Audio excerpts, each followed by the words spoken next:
Greetings and welcome to Channel Otherdoc.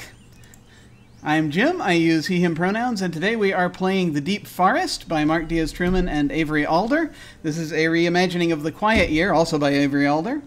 As part of this, also just as a reminder for folks who may watch the channel for various things, the channel is currently involved in a donation drive for the Vale project. That is primarily through its Sprawl campaign that we do on Thursday nights, cyberpunk thingy. We are Team Phyllis, so you may feel free to check that out. I've gone ahead and put a link in the chat for folks who want to check that out. It's for basically providing bail assistance to protesters, something that is incredibly important right now. Also, just on my own initiative, I like to raise awareness about Campaign Zero, that I've also put a link for the chat in there, and that is an organization dedicated to ending police violence. So I urge folks to check that out if they would. And now let us go around and introduce everyone. Feel free to say who you are and a favorite type of mythological creature. And we will start with Cole. Hello. Hi, howdy, I'm Cole.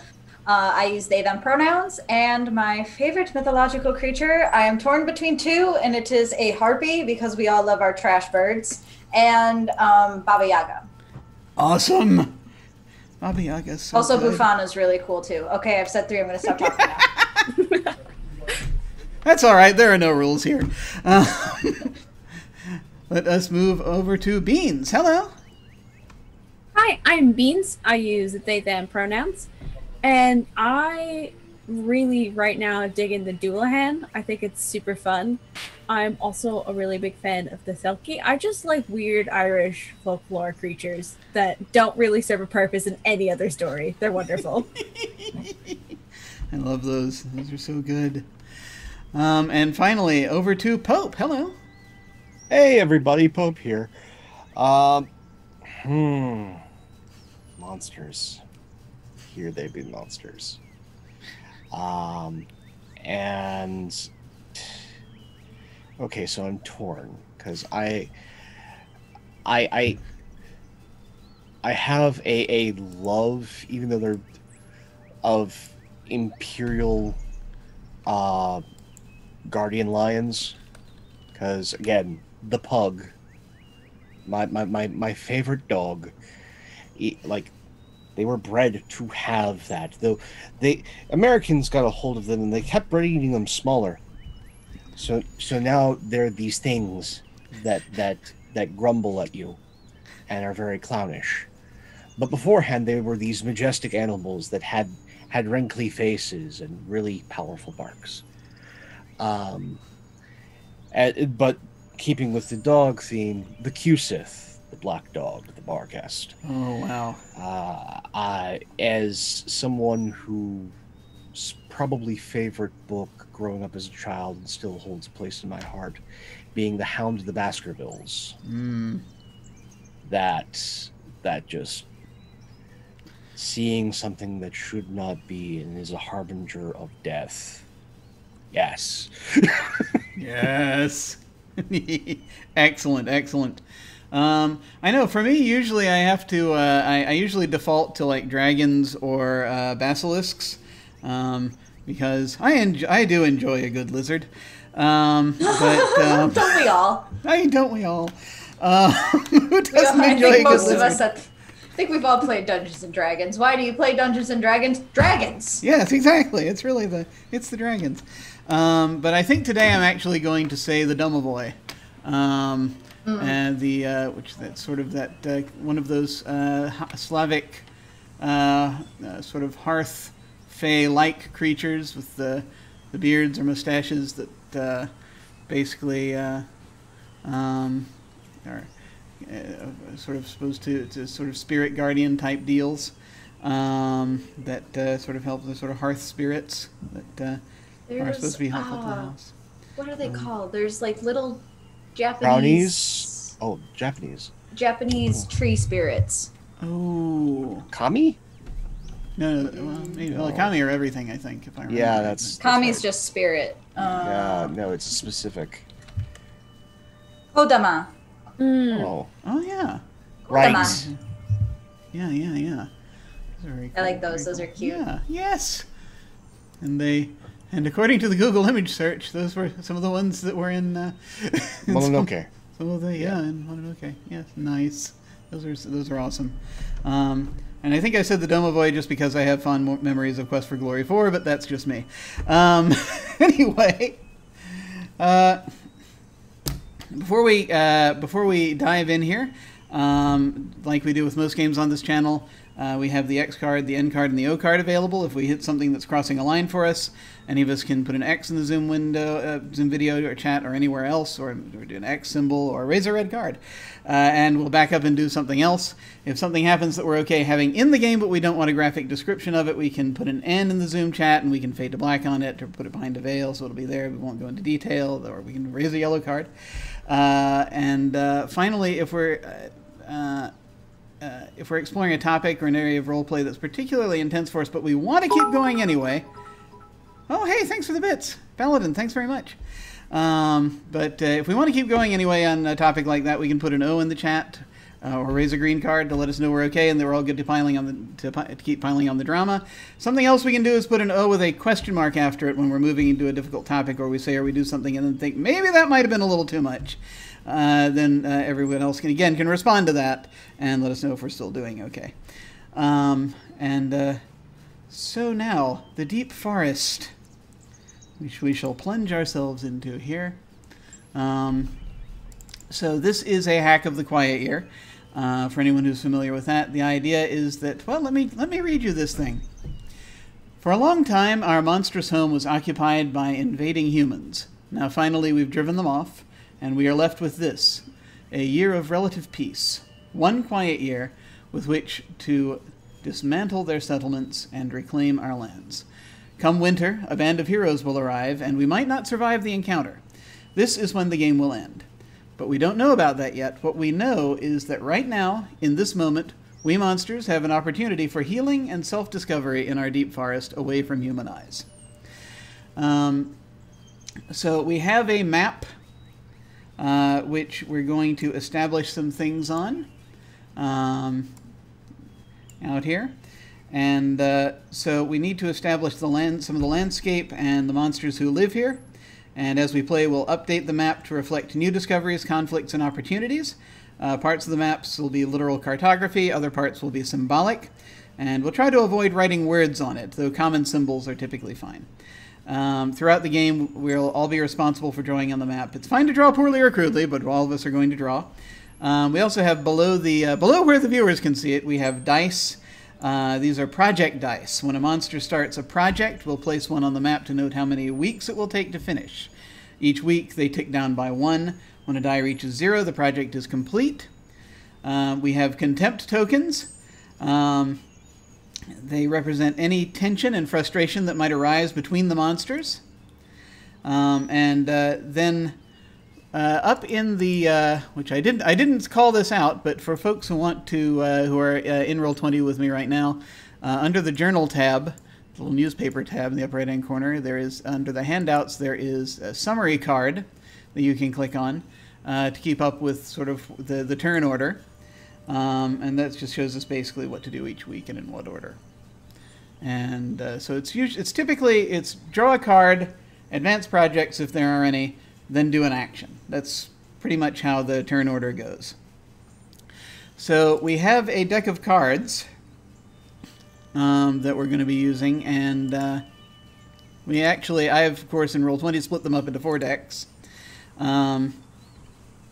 that are basically the 4 seasons.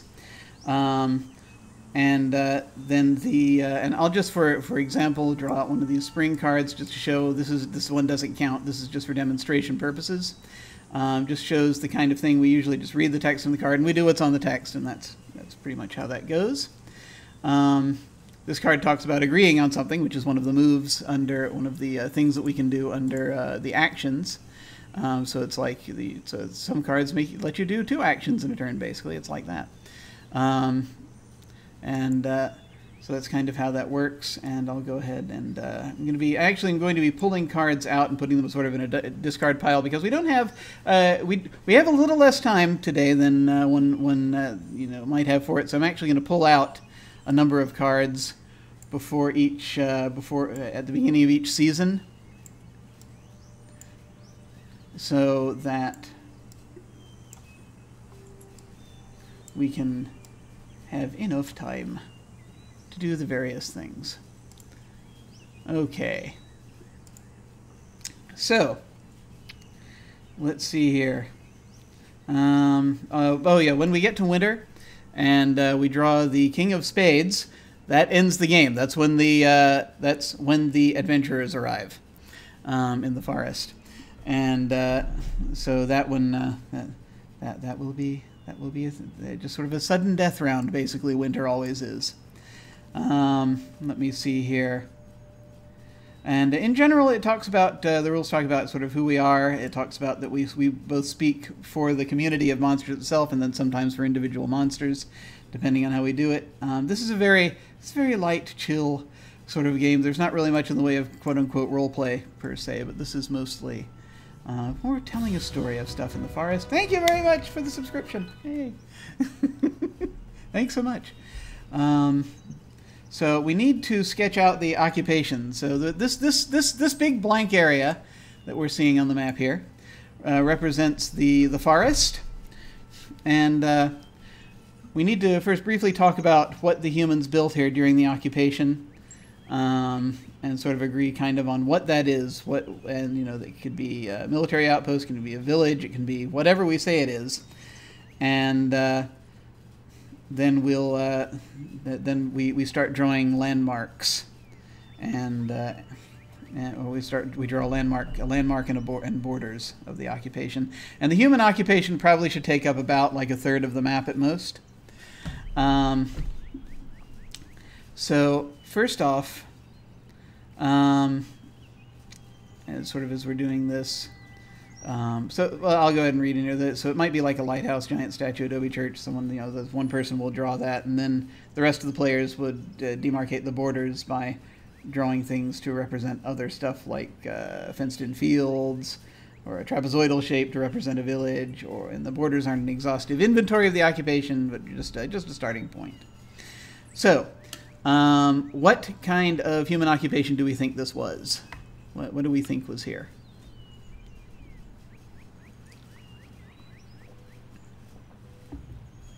I think it was a settlement.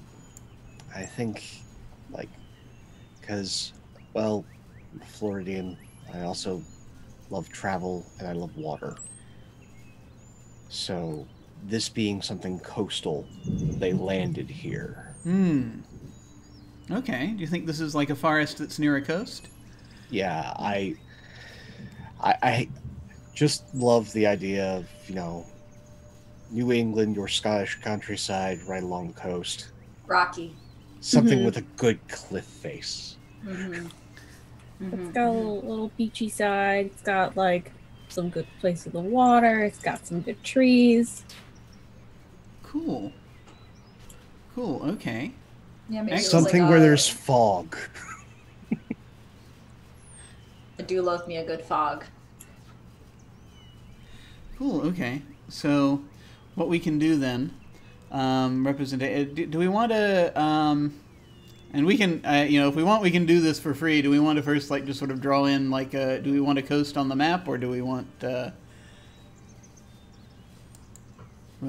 I think we can do what? Oh, go. You know, we can do this as part of our turns here, I guess, if nothing else. And then if we want to throw in more, we can throw in more. We can do whatever we want. Heck yeah. So I think first is who wants to draw a landmark, just some notable landmark that the humans left behind. We'll sort of let the map form organically around that. Sure. I think, again, when you have something on the coast and you want to be resupplied, you need a lighthouse. Perfect. So,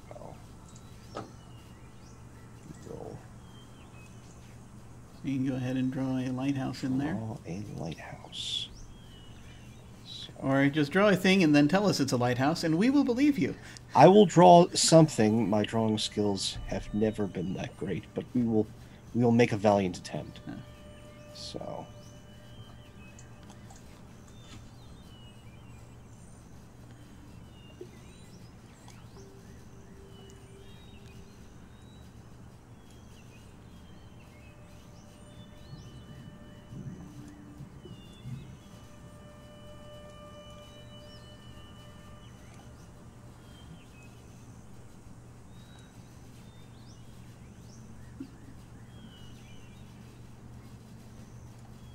This wibbly tower. Cool. No, that's just fine. That's perfect. So now the rest of us will get to each draw something to demarcate the borders of the occupation. And so who wants to draw another thing? What should I draw? The cliff? Like the coastline? You can do that if you like, absolutely. Whatever you'd like to add. Oh boy. Okay, so this red thing is the lighthouse. Mm-hmm. Please work.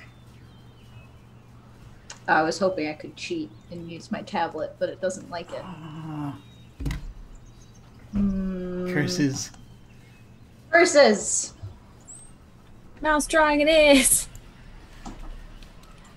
Okay, so I like to think that this lighthouse is kind of like it comes out to like a jagged edge and the tower's on top, and like that's where the cliff face is. Mm-hmm. So maybe it's like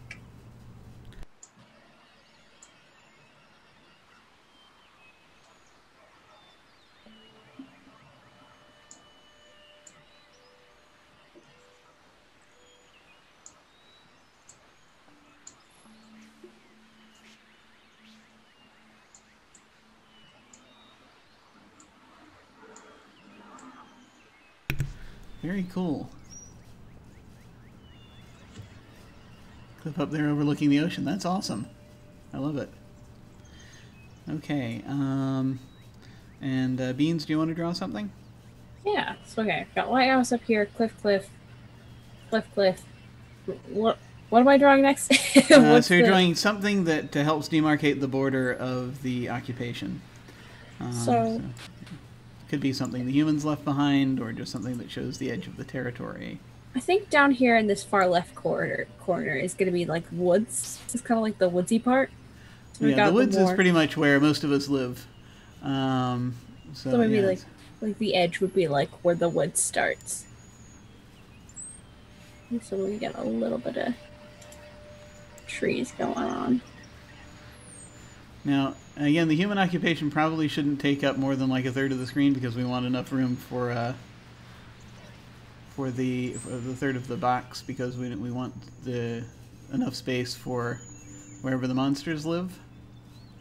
But I mean, if you want to say that they live, like a lot of them live sort of out in the open between the forest and the lighthouse, that's fine too. I also realized I misunderstood. I was just like, oh, I realized you mean the edge of the... I was thinking the whole map and not just where the people lived. My bad. Oh, no worries. I didn't understand, so scratch that. There's some weird... It wasn't working anyway.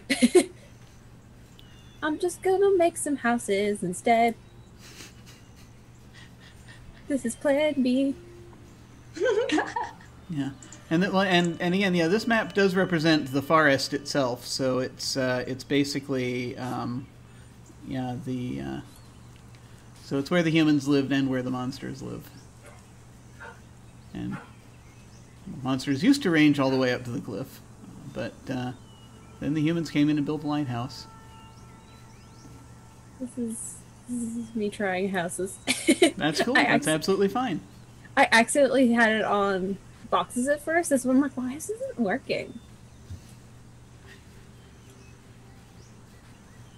One more for fun.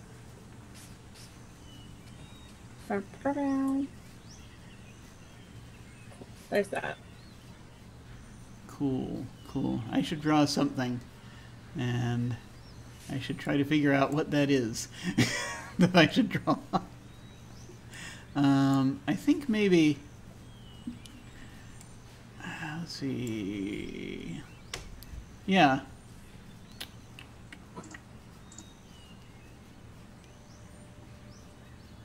So we got the houses.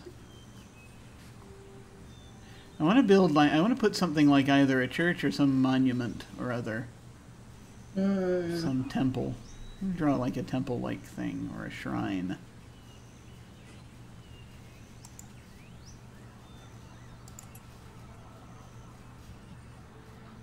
Yeah. So there's like some sort of area further along, sort of near the sort of between the cliffs and the light and between the lighthouse and the village somewhere. It's going to be this big kind of shrine that where the humans would do some kind of religious thing. Ah, yes, the religion. The religion.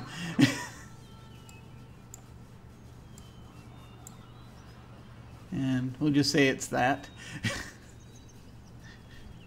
And so now we've got kind of just some stuff in there demarcating kind of roughly the rough borders of the human occupation.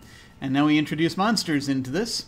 So each of us should introduce one monster and tell us briefly about its nest or dwelling. When we introduce our monster and its home, we then sketch our contribution onto the map. These sketches should be rough and simple, leaving lots of blank space for actions during play. We each introduce one monster this way, but it is understood there are additional monsters in our community, perhaps a half dozen that are as yet unnamed.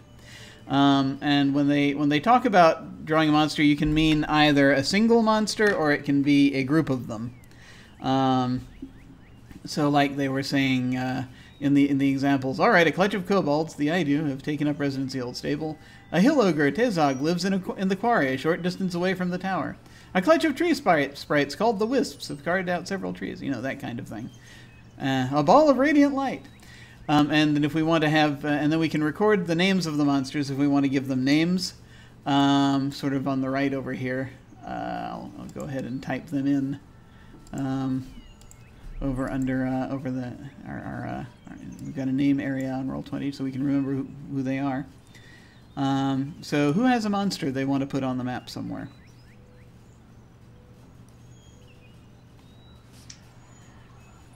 I think I do, but I'm really predictable. I want there to be... I feel like what I'm picturing is a mashup between a goblin and a gnome. And I think they live in like the roots of the trees of the forest. Cool. And I think this section of the forest was maybe like a logging area, a sort of quarry where humans would gather the wood and to build more of this settlement. So I think that is over here. This is a tree. Cool. And I'm going to put a flag for quarry. And then I'm going to draw really badly with my mouse. I swear I can draw little gobos. Awesome.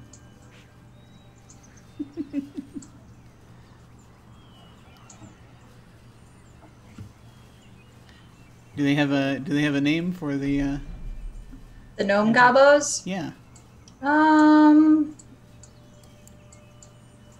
These are branches. They don't have to, but if they do, then we can throw them. I think we could just call them goblins. Okay. I'm kind of coming up short on names. No worries. It was like a mashup of brownies, goblins, and gnomes. I like gnome gobos. That's cute. Gnome gobos. We could call them gnome gobos. Oh my god. So cute. Gnome I goblins. had to put goblins in this game. It's important. Here. Feral gobble mammo. Goblins are an important part of this balanced forest.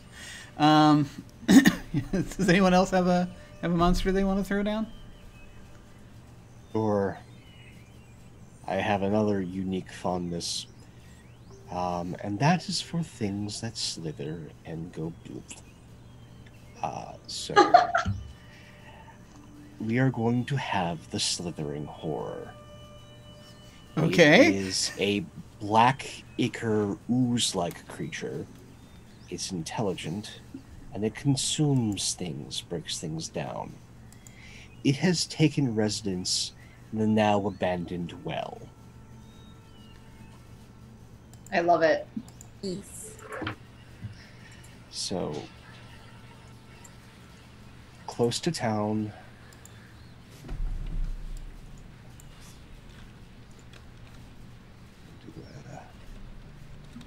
That looks right.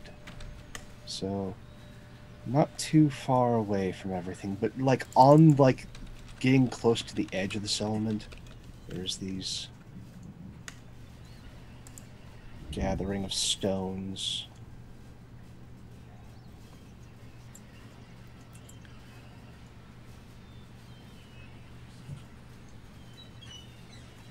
That'll denote this little well.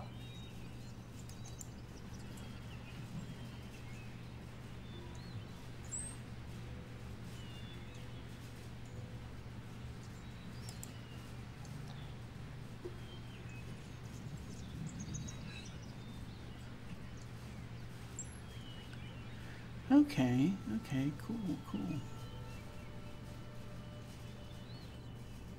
There we go. Beans, do you have a monster you want to throw down? Do I would like to make a bird monster. I'd like a good big old bird. And I'd like to think it's made like a big old nesty thing. Just kind of like in the middle of everything. Just kind of like, this is where I live now kind of thing. Like, Nice. This was your house, but it's my house now. Almost like actual birds. But I'm going to move it down a little bit. So, little nesty thing.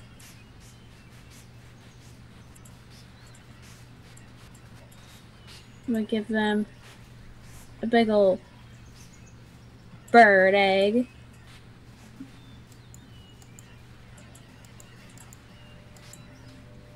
Yeah. Awesome. Do they, and so it's, what kind of bird creature is it?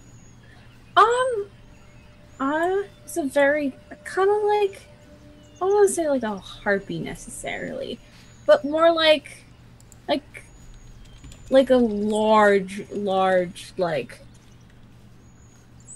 robin, like an overly sized bird. Yeah. So it's maybe something not quite as big as a rock, but that's like, Yeah, it's a little more chill. It's not quite as aggressive. Yeah, there have been like several of those, and I can't for the life of me, for some reason. Like a 8-foot tall, almost like thunderbird. Something that can, pluck a small child and fly off with them. Yeah, but like, I feel like I've just drawn a really big duck, but it's fine. Oh, that's fine. It can be a really big duck if you want. It could also be a really big duck, and I would be okay with it. And so there's just the one, or is there a group of them? I can draw another one. All the birds. They're all going to be fun colors, though. That's what makes them exciting. Awesome. Pope, can you remind me what the name of your creature was again, so I can write it down over here, because I forgot. Slithering horror. Awesome.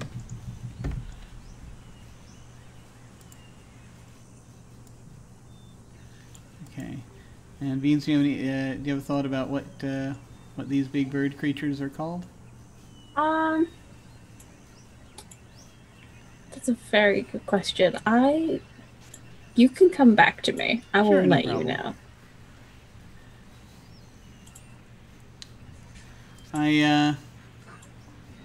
I would like to put a thing in the water.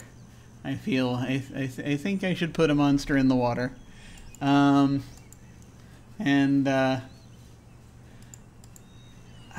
this is gonna get weird because. Okay, yeah, I'm just gonna do it. I'm just gonna do it. I'm going to put a small aspidoculone out there. Now, for folks who are not familiar, an aspidoculone is one of those large sort of fish-like things that floats out there, and when you see it from a distance, you think it's an island. And it has like trees and stuff on its back. Some might even have like cities or whatever.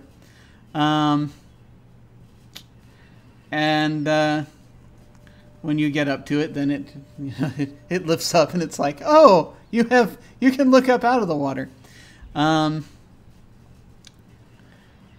actually, I think that so it's going to be like, it's really just going to look like an island that's out there. The island anglerfish. It feeds on things that lands on the islands. Let me see here. See if I can draw a shape.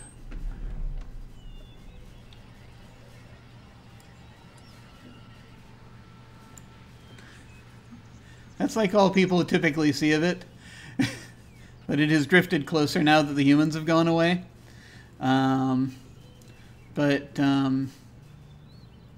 actually half debating making it a really big turtle. Just so that there's a little bit more interaction with the with the yes shore. To the turtle. Yes to turtle. Mm-hmm. Yeah, we can do that. So it's actually a really big turtle.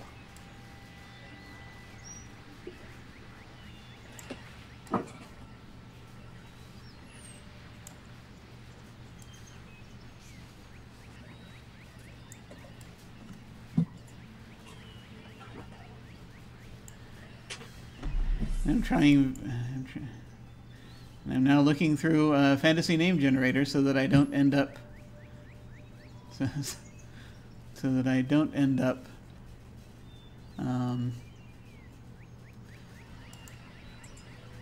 naming him Tom, or things similar.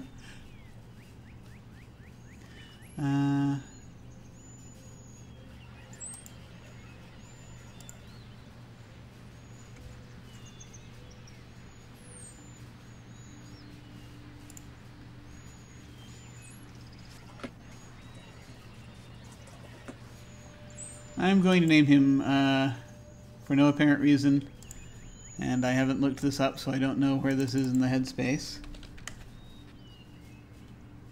But I'm going to name him Koros. I think I've named someone that before. Possibly last week, I can't even remember. Koros. I'm actually almost 100% certain I have used this name before on a recent stream. I cannot remember anymore. There are too many! There are too many! So this one is named after whatever that was. This is Koros Jr. And which is why it's not as big as the others that look like larger islands than this one does from a distance. So those are our initial monsters, and let's see.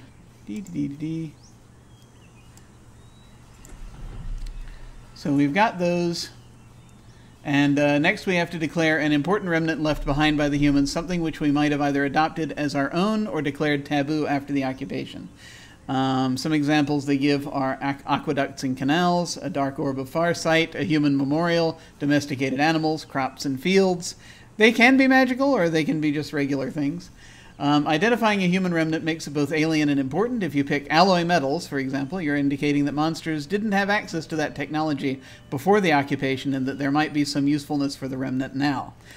And so right now we're just choosing what the remnants are, and then we're going to decide after that if we've adopted any of them. And so does anyone have an idea for a remnant? Something, a thing or a practice that the humans left over that it is possible for the monsters to either adopt or reject?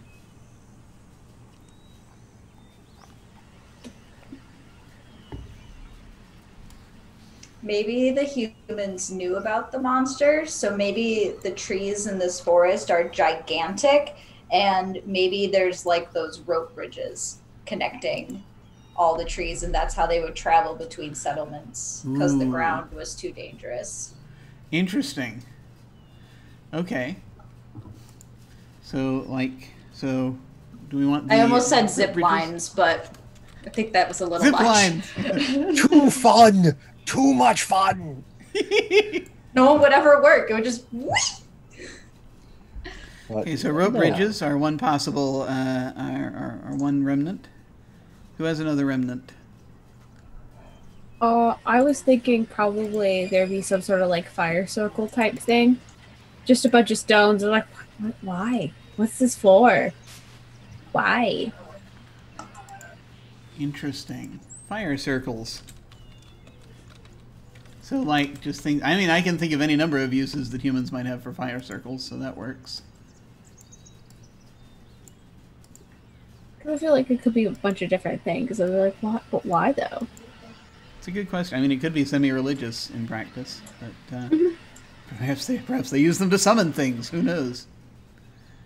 To say. Pope, do you have any thoughts for a thing that could be a remnant? Just like, again, something foreign, but something they would definitely have brought. They probably have, like, they plowed a field and planted. So there's probably like a wheat field or a cornfield here. Let's make it a cornfield. Let's go with all the horror tropes. So is the remnant corn planting, or is it just basically that one field?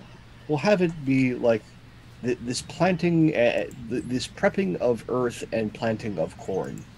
Okay.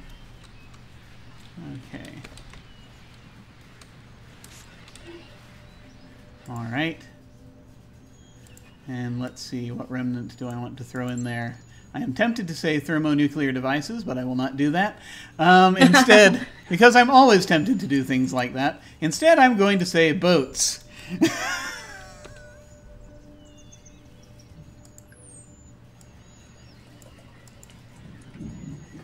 Now, as a group, we now choose one of those remnants to be an adoption. This is listed, so this we're going to list as something that that we actually that the monsters have decided to adopt and make use of, to adopt it into their lives. The other remnants get listed as taboos. And basically, as we go along, typically the player who called them will draw something on the map to represent the community's fear and distrust of those resources. Whatever we adopted, we draw on there to, something to represent how the monsters have adopted it, basically. And it says here, remember that symbols and symbolic representations are fine, but words should be avoided. So which one of these four things do we think have been adopted? Rope bridges, fire circles, planting corn, or boats?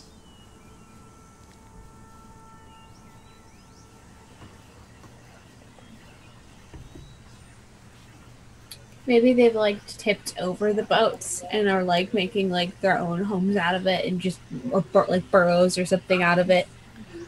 Like they're all like cute, like little gnome homes or something like that. drug them ashore and are using them for little like shelters, almost hermit crabbing with the overturned boats. I like that. I love that. Yeah, I love that they're repurposing the boats. They're still using them. Cool. Awesome. Excellent. Yeah. And then the rest of... I'm sorry, go ahead. Go ahead. Well, no, the rest of these become taboos, is all I'm saying. That, so they don't use the rope bridges, the fire circles, or the planting corn. They're things that are generally shunned, or meant to be shunned. It's because they don't want to bring that human remnant into their lives. I like to think that, like, for the humans, it was the forest, the place that you're, like, the big bad place you're not supposed to go. I like to think for the monsters, it's the cornfields. You're like, don't go into the cornfield! There's all sorts of, like, stories and things about the cornfields. Yeah, tell me about it. It's like, beware. I think I'm going to draw just, like, a thing that's supposed to be an upturned boat. Just to kind of represent what they're being used for now.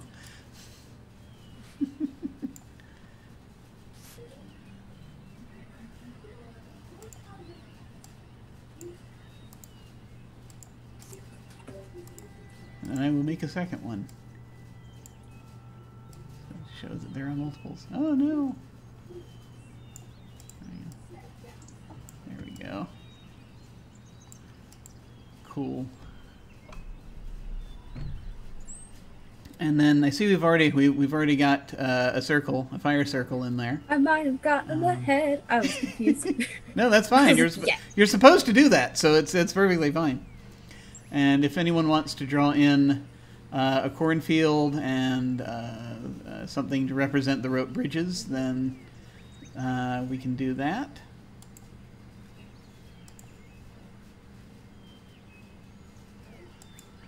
And let's see. Next, let's grab rules. There they are. And now we're just basically getting into the game. So each round, each player's turn is a week, roughly. And during each week, it's basically the active player draws a card, reads the relevant text aloud, and resolves it. They follow all bold text. Project dice are reduced by 1 if there are any projects out. And then the active player chooses and takes an action, which is going to be uncover something old, agree on something, or start a project.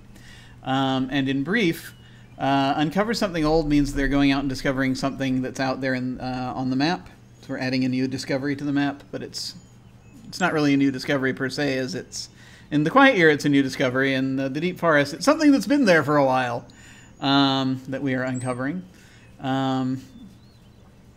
Agree on something is basically where we have a discussion briefly, where each one of us will kind of explain what the monsters say on the topic is, and that's it. It's not anything that gets resolved per se, but it's just to help sort of work something out and figure out, take the pulse, as it were, of things. Starting a project is exactly what it sounds like. We need to get a thing done, and then go on. And then I've got more detailed descriptions of these that we'll go into when we actually get to that part. And we'll go from there. So, who wants to start? Do folks want me to start just by way of demonstration, or does someone else want to start? I would appreciate the demonstration. Por favor. I can totally do that. So what I recommend doing is so that everyone can see it is to just, when doing the cards, if you hover the mouse over it, you'll notice a little card will start popping out and it says click to draw, drag to deal. And what I like to do with these, so you don't have to worry about messing getting it between your hand and the table, is to just click and hold down and drag, and it'll drag the card out. And I recommend pulling it out just onto the map, covering stuff for a moment just so that everyone can see it, and just sort of reading it there, and then when you're done with it, you can throw it in the discard pile in the bottom left there. So, when drawing a card, we have a choice. Sometimes. So it's someone discovers, this is the 3rd of spring, someone discovers a trove of ritual items hidden from the humans. What are they? Add them to the map. Or An old language resurfaces among you, a tongue you have not heard for ages. Why was it silenced? Why has it returned? So I get to decide which of those this is. And I think I'm going to... I think the thing I'm going to be able to more solidly attach to right now is probably the trove of ritual items. So I think that what's going to be uncovered is... I think they're going to find a bunch of fishing gear. Ooh. I think, to an extent. Yeah, just All about the water vibes. Yeah. Mhm. There's like going to be a bunch of stuff that they find that where that the humans left behind. It's like not just with the boats, because you know they were on and near the boats. But I think there's probably like a little pier that they have down by the cliffs, or the base of the cliffs. That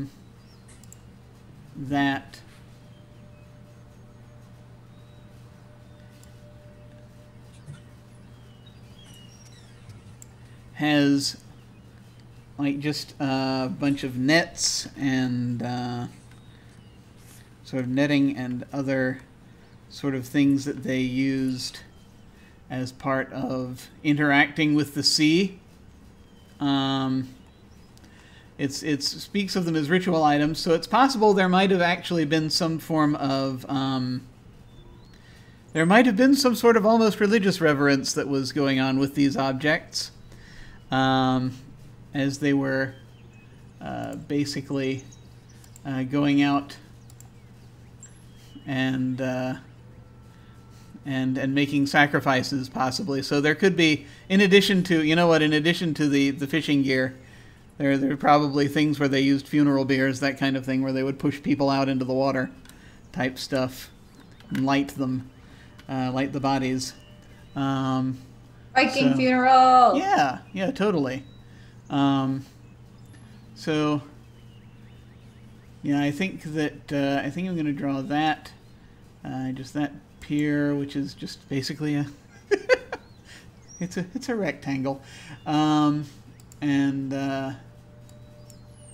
just something to indicate the just sort of the things that they would use in part of their boating, and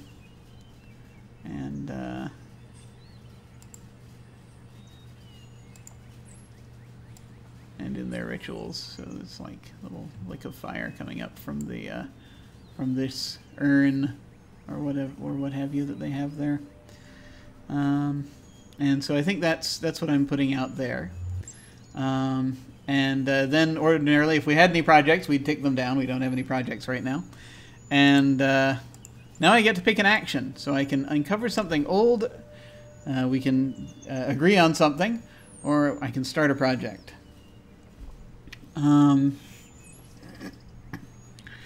And I think what I'm going to do... I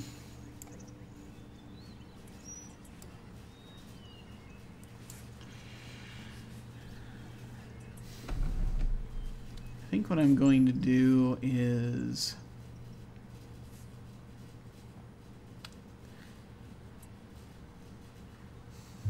so many things. All of the things. I'm going to do all of the things simultaneously. No. That's a terrible idea. That is a terrible idea. I think what they're going to... I think that probably there is going to be an exploration committee to go into this. I think I'm going to start a project, and that project is going to be an exploration committee to go in to and among these houses to try to uncover more lore about, or just more information about this the civilization that was here, so they can just sort of, well, basically mostly to find if there's anything useful, and then any more sort of information they might find that might tell them more in case the humans decide to come back at some point. Before I draw that out. So that's, I think, what I'm going to do. Before I talk about the projects, though, I will briefly mention Contempt, which is a thing that is going to come into play. If you feel like a particular monster wasn't consulted or honored in a decision-making process, you can take a piece of Contempt and place it nearest the layer of the monster you feel was overlooked or ignored. If someone starts a project you don't agree with, you don't get to voice your objections or speak out of turn. You are instead invited to place a piece of Contempt. Contempt will generally remain on the map for the rest of the game. It will act as a reminder of past contentions and slights, signs of discord within a diverse community. In addition, you can discard it back into the center of the table in two ways, by acting selfishly and by diffusing tensions. So if the monster is like, okay, you know what, I'm going to deliberately make do something that I know is going to piss everyone else off, so I've got this Contempt stored up, I'm just going to spend that now. You don't have to spend the Contempt to do that, but it's sort of a symbolic thing that you do. That it's like, I'm doing this and I know that it's going to upset people. And then the other thing where diffusing tensions happens, it's like, you know, I really like that other monster did that. I've been holding on to this Contempt and I'm going to put it back now because I think that I'm now getting along better. And that's so how that happens. A lot of times, sometimes when a monster acts selfishly, that triggers taking Contempt tokens in response. So, the reason I mentioned this now is, like, I'm starting this project, and if anyone thinks that any of these monsters might like, you know, object to that or not like that, then you can grab one of the Contempt tokens that's down here and just sort of put it by your put it by your monster, but I think that I don't know who it is that's going to choose to do this, because the person that I've placed is in the water. But I think that so the solution obviously is more monsters. So I think that there's probably a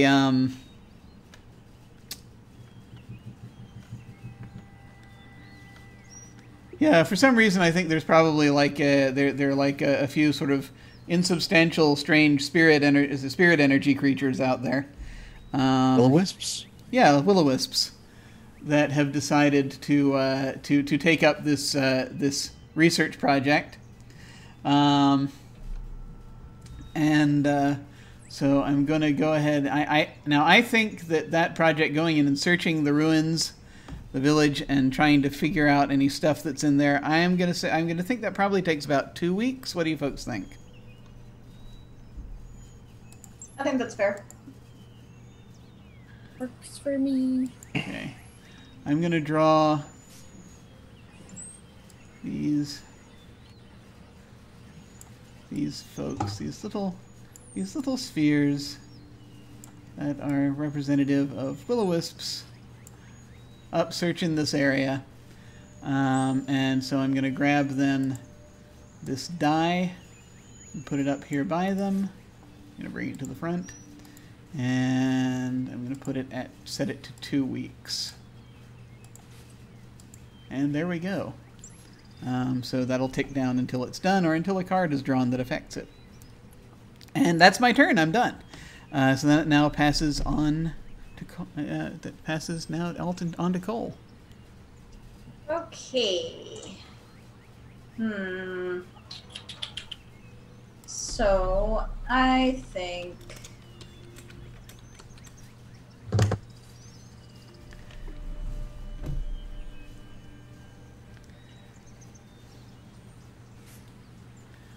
so you go ahead and you can draw a card first, and then you get to decide on action. Draw a card. Yeah.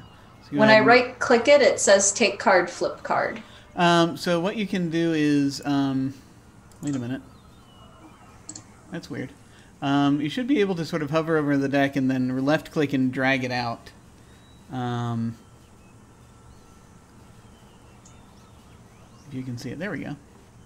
Did I do it? Oh no, that's the spring card. In this case, you should look to the sort of more toward the bottom right of the game area. Oh, draw a card from the deck. Yeah. Found so it. You should like left click on the deck and pull it out, or you could just, or you can do that too. So Someone discovers wait. So what you might want to do is just open it up and then click and drag it out onto the table, so folks can see it. Oh, there we go. Some of the monsters here have traveled a great distance to join the community. What drew them here?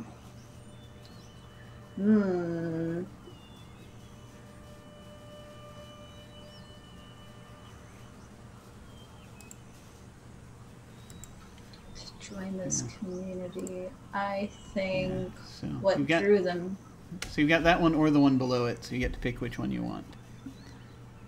Or, oh god, I'm so sorry. This is so hard to read. I'm so blind. All of the monsters here have lived in this region for centuries. What originally drew them to this area?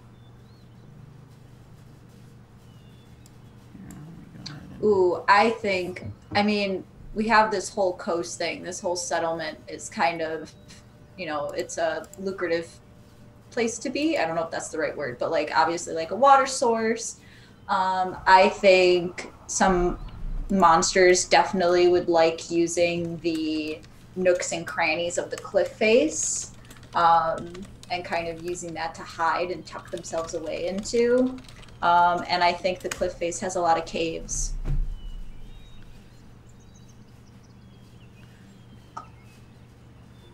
So I think the cliff is what drew them here.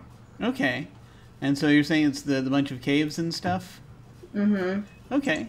So yeah, so now you get to draw something on the map to kind of represent that. And again, it can be symbolic. It doesn't have to be exact in its location and what have you. I don't know if there's like a key, but I think I'm going to make this little symbol for caves. Cool. Perfect.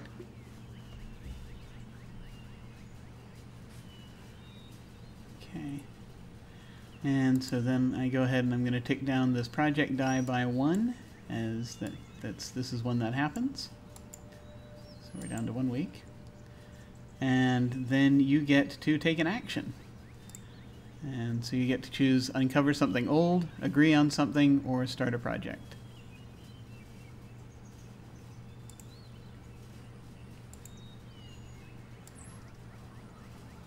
I kind of think that these monsters that were drawn to the rocks in the caves, I think they saw your project taking place, sort of like the explorers. And they were like, okay, well, they're exploring that. Let's explore these caves. Cool. And I'm going to call the little rock monsters Yaga. Oh, awesome. Okay.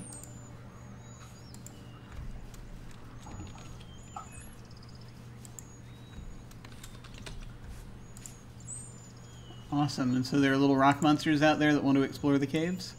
Mm-hmm. Mm-hmm. Cool. So is that a project you want to start? Yeah. Okay. About how long do you think that will take for them to explore the caves?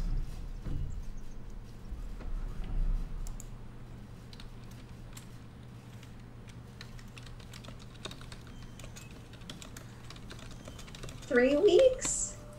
I don't know how much cave there is. They'll find out. This is true. They said, let's meet up in 3 weeks if you don't die in there. Yeah.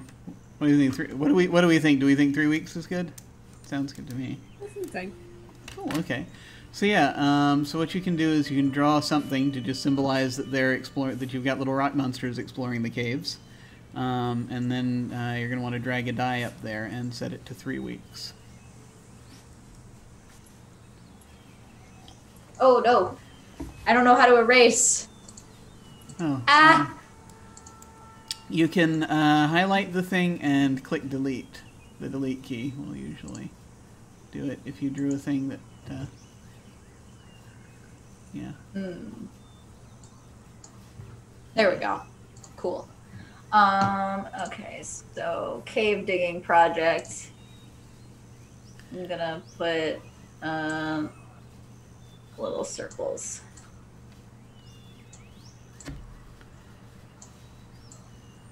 Cool.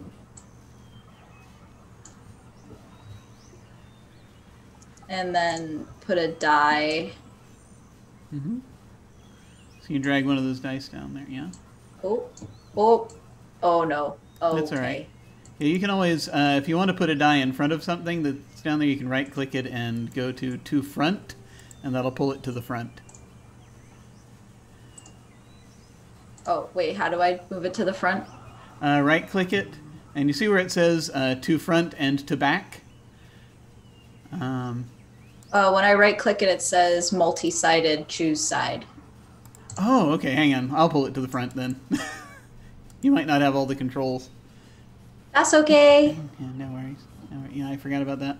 Yeah, okay, that works. We're good. Okay, and now that goes, and now we go down to beans. You get the next. You get to pull a card out and drag it onto the, drag it into sort of the area here, where on top of the map. All right. Maybe.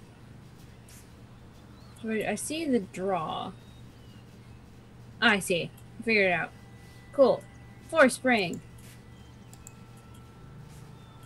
Let's move this a little bit so I can read it. A powerful tool of the humans is found nearby the settlement. How is it destroyed? What does it cost you? Or, a powerful tool of the humans is found nearby the settlement. How is it co-opted? What pleasures does it offer? Ooh. So, I'm thinking I want to do the second one. Because I'd like to think some, like, piece of farming equipment. Like one of those, like, big plow type things. And it's just become, like, a little goblin jungle gym. I love it. So, what do I do with the card? So I've got a discard pile in the bottom left-hand corner. You can go ahead and drag it down onto there. Cool. Let's get that out of here. So, got a little, because they're curious and they're like, "Oh, this seems like a good time. Nothing can go wrong with this." Awesome. Yeah, so you go ahead and draw that, draw the jungle gym in somewhere. I'm just gonna draw an actual jungle gym because I don't know what, like, my brain like can't picture what farming equipment looks like. So, I wonder if it's like a. I wonder if it's like. I'm almost thinking like they built some kind of harvester machine. yeah, that's what I'm thinking. Yeah, and so it's. I'm almost wondering if it's like the.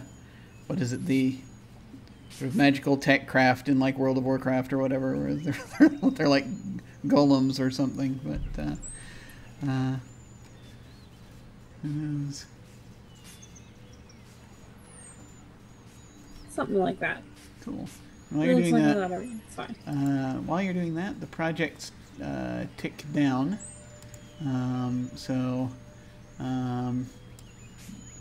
The project that of exploring the village ruins is finished.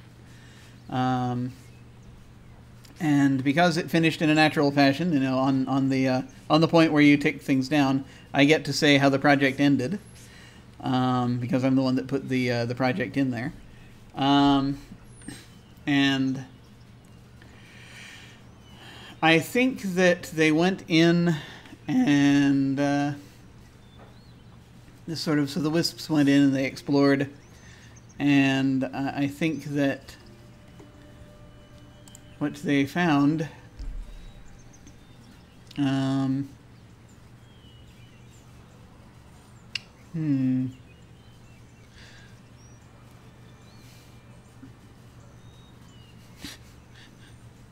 Should I do what's in my head? I shouldn't. I really shouldn't. You should. But I'm going to do it anyway. There it is. I think they found a certain amount of iconography that would fit inside their homes that might fit somewhat. Not entirely, yeah. It's like maybe it's like either sort of like secret wall drawings or something that's behind stuff, that some of the houses had. That they were not all necessarily of the same religion. Some of them followed the religion of whatever this is, whatever the temple is, but some of them had these drawings of kind of like a squid or kraken-like thing, and I can't imagine what it's based on. Mother Hydra. Mother Hydra. And so they find that some of them were in obeisance to that, and they had like a number of, and those houses had like strange sort of calendars and stuff in them as well. And so I'm gonna draw just kind of a sort of a happy squid symbol.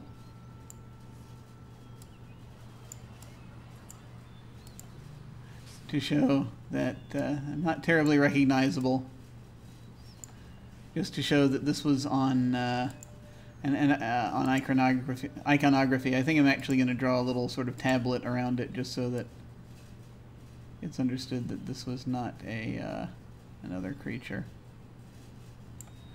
and that's something that they found in there. And so that's that. You can also tick down that cave project by one, down to 2 weeks, since that's where we are now.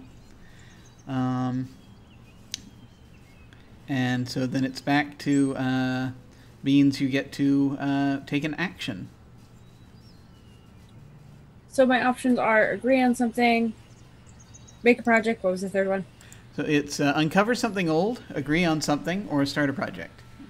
Something old, agree. And what does agree on something mean? So if you want to do agree on something, then that's you open with a statement about a problem or issue in the community. This is generally one of the monsters who's kind of in some way making this statement. If it's someone who speaks, you can say what they say. If it's someone who doesn't speak, you can say what they do to kind of indicate a thing when they have their monster meeting. And it says going clockwise, or just going down the line. Everyone else then gets to weigh in once, sharing their agreement with your statement or describing what their silence looks like. Remember to indicate which monster is speaking or not speaking. So agreeing on something never results in a concrete decision. Everyone weighs in or stays silent, and then it's over. That's how conversations work in communities. There is much left unsaid to preserve the peace.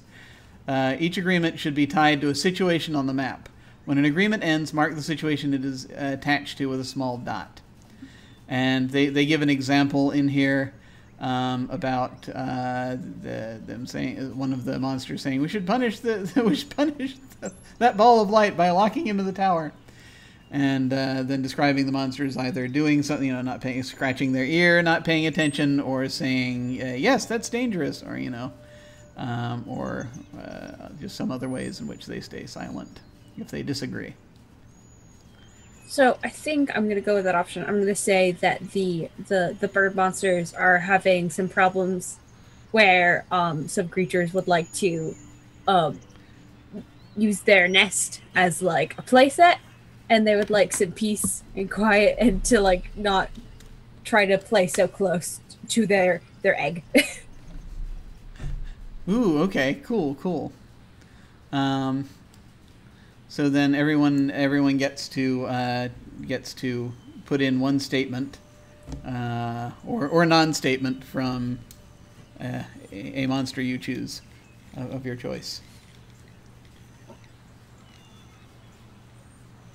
And we can go, if we want, we can go down the line again. And so we would then, if we wanted, just for the sake of figuring out order, we then go to Pope.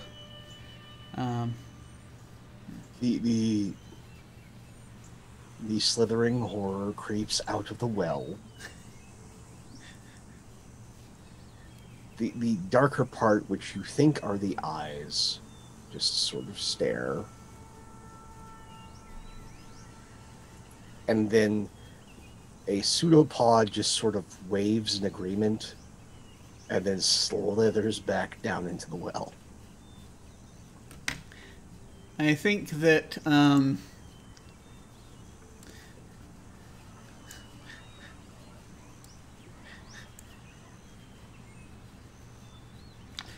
I think that I think that Koros, who is not really concerned terribly about this, but is concerned about the community, is just going to lift their head up a bit. Just sort of come a little bit onto the land and lift their head up, and sort of is looking as this is taking place, and we'll just sort of lean forward and make a kind of a gesture to indicate that they are going to they're happy to help watch them when they're playing. I think the gnome gobos are very curious. You kind of hear them squabble about it, kind of like,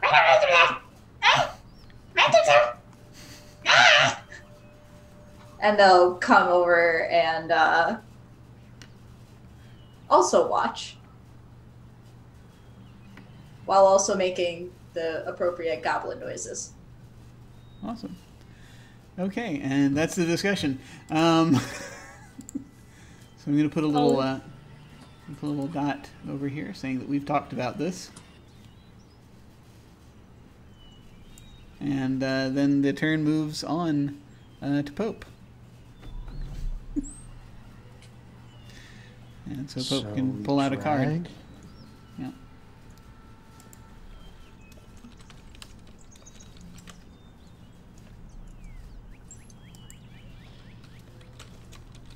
How varied are the diets within the community?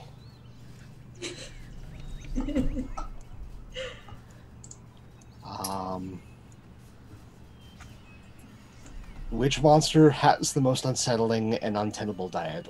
Or materials are needed to upkeep and maintain the layers within the community. Are those materials difficult to get, or are they hard to find? I think we're going to go with the diets question. Okay. So I would think that there are many varied diets from things that we've established, like will-o-wisps. What do they eat? To giant, massive turtles that are also an island as a prey catching / camouflage tactic, ambush predator. We have the giant birds. We have the gnome gobos. And the slithering horror, and the rock monsters. The Yaga? Yaga. Yaga. Okay. The Yaga. So yeah, I think the diets are quite varied. Disturbing though. Well, unsettling or untenable. I think we're going with untenable. I think, again, you have this macro beast in Koros that something that is that massive and not that fast, one would think. So it needs, like, all of this, biomass of some sort to go into the mouth hole. And the humans haven't been seen for some time. And their ships haven't been seen for some time. And the ships that we do have, we've repurposed. So I don't think... Koros is going to be a hungry beastie here real soon. This isn't good. It would be nice if they had left some fish behind. It really would be. So that answers that question. Yeah. I'd say then that you should probably draw something representing that on the map. If you can. We will make an attempt at a drawing.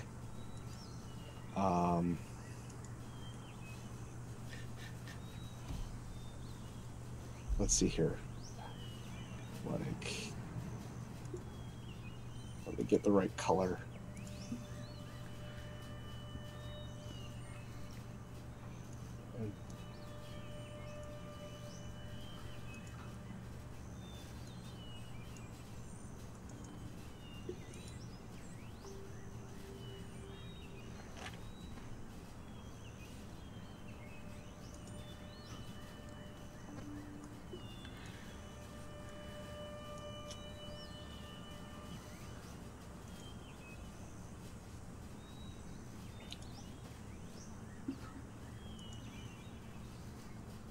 Or it can be a big question mark if you want, even. No.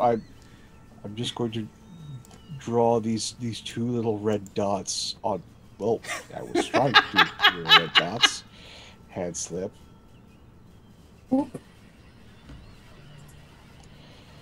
Onto Koros. Koros needs food badly. Very good. Excellent. Okay. So now let's see. Projects tick down so that 2 becomes a 1. So you can do that. And then, Pope, you get to do an action. The slithering horror is nothing but prepared. So the slithering horror anticipates that the humans will return. You do not invest all this time and effort, especially as a being one so lazy, and then just abandon it. So they are going to come back, which means we must prepare.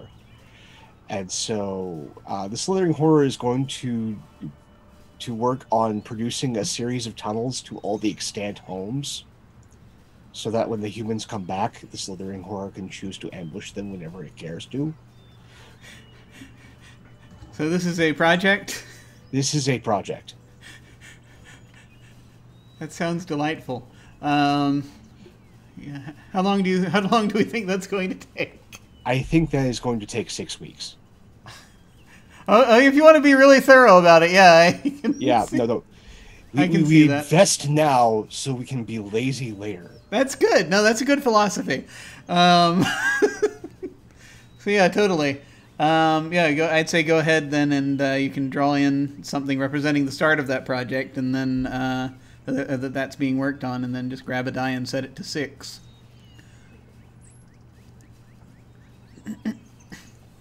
And cool. And whilst you are drawing that, I'm going to go ahead and whilst you're drawing those in, I'm going to go ahead and pull a card, since it's going to come back around to my turn. And I've got the 9 of Spring. One of you is still recovering from serious wounds inflicted by the humans. Who, or 2 of the community's smallest members get into a fight. What provoked them, or either seriously hurt? Oh dear.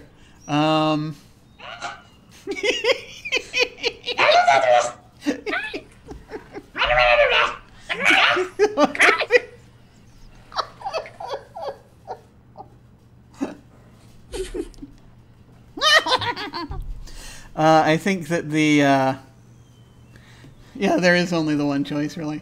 So I think that the best choice. Yes, the only real choice here we have is that 2 of the community's smallest members get in a fight. So I think that the gnome gabos are probably going to get into some kind of an altercation with the wisps. And are the wisps like are they tree spirits? Sort of. Well, kind of, yeah. I mean, their nature. They're just sort of. They're generally. Usually, they're more about marshes. So this is again. They're by lore, because I love these things. There are multiple kinds. Yeah. All are malevolent. But the level of malevolence comes from my goal in existence is to see you die. I just want to futz with you and make you lost. That is the degrees of malevolence. They're always within Native American folklore. They're always bad omen. Within certain European folklore, they feed on souls. So you have wiggle room. So I mean, I think that some of them are definitely associated with the trees. Basically the trees and the tall grasses and such. Oh, well, the goblins don't like that. No. I think... Stay out of our trees! I think that it's... Yeah, there's a territorial thing. I was thinking that the wisps might even be... occasionally going over and misleading some of the kids, or just sort of making them wander off. For no reason except... I mean, the wisps just sort of think they're playing. And the younger gobos are just like, oh, pretty shiny. Yeah, exactly. Oh, pretty. And so the disagreement is, stop getting our kids lost.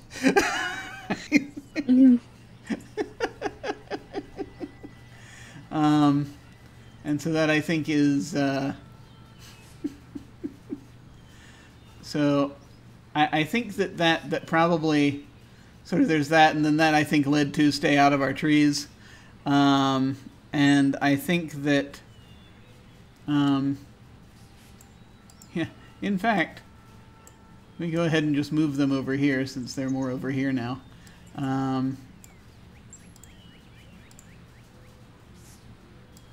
And I think that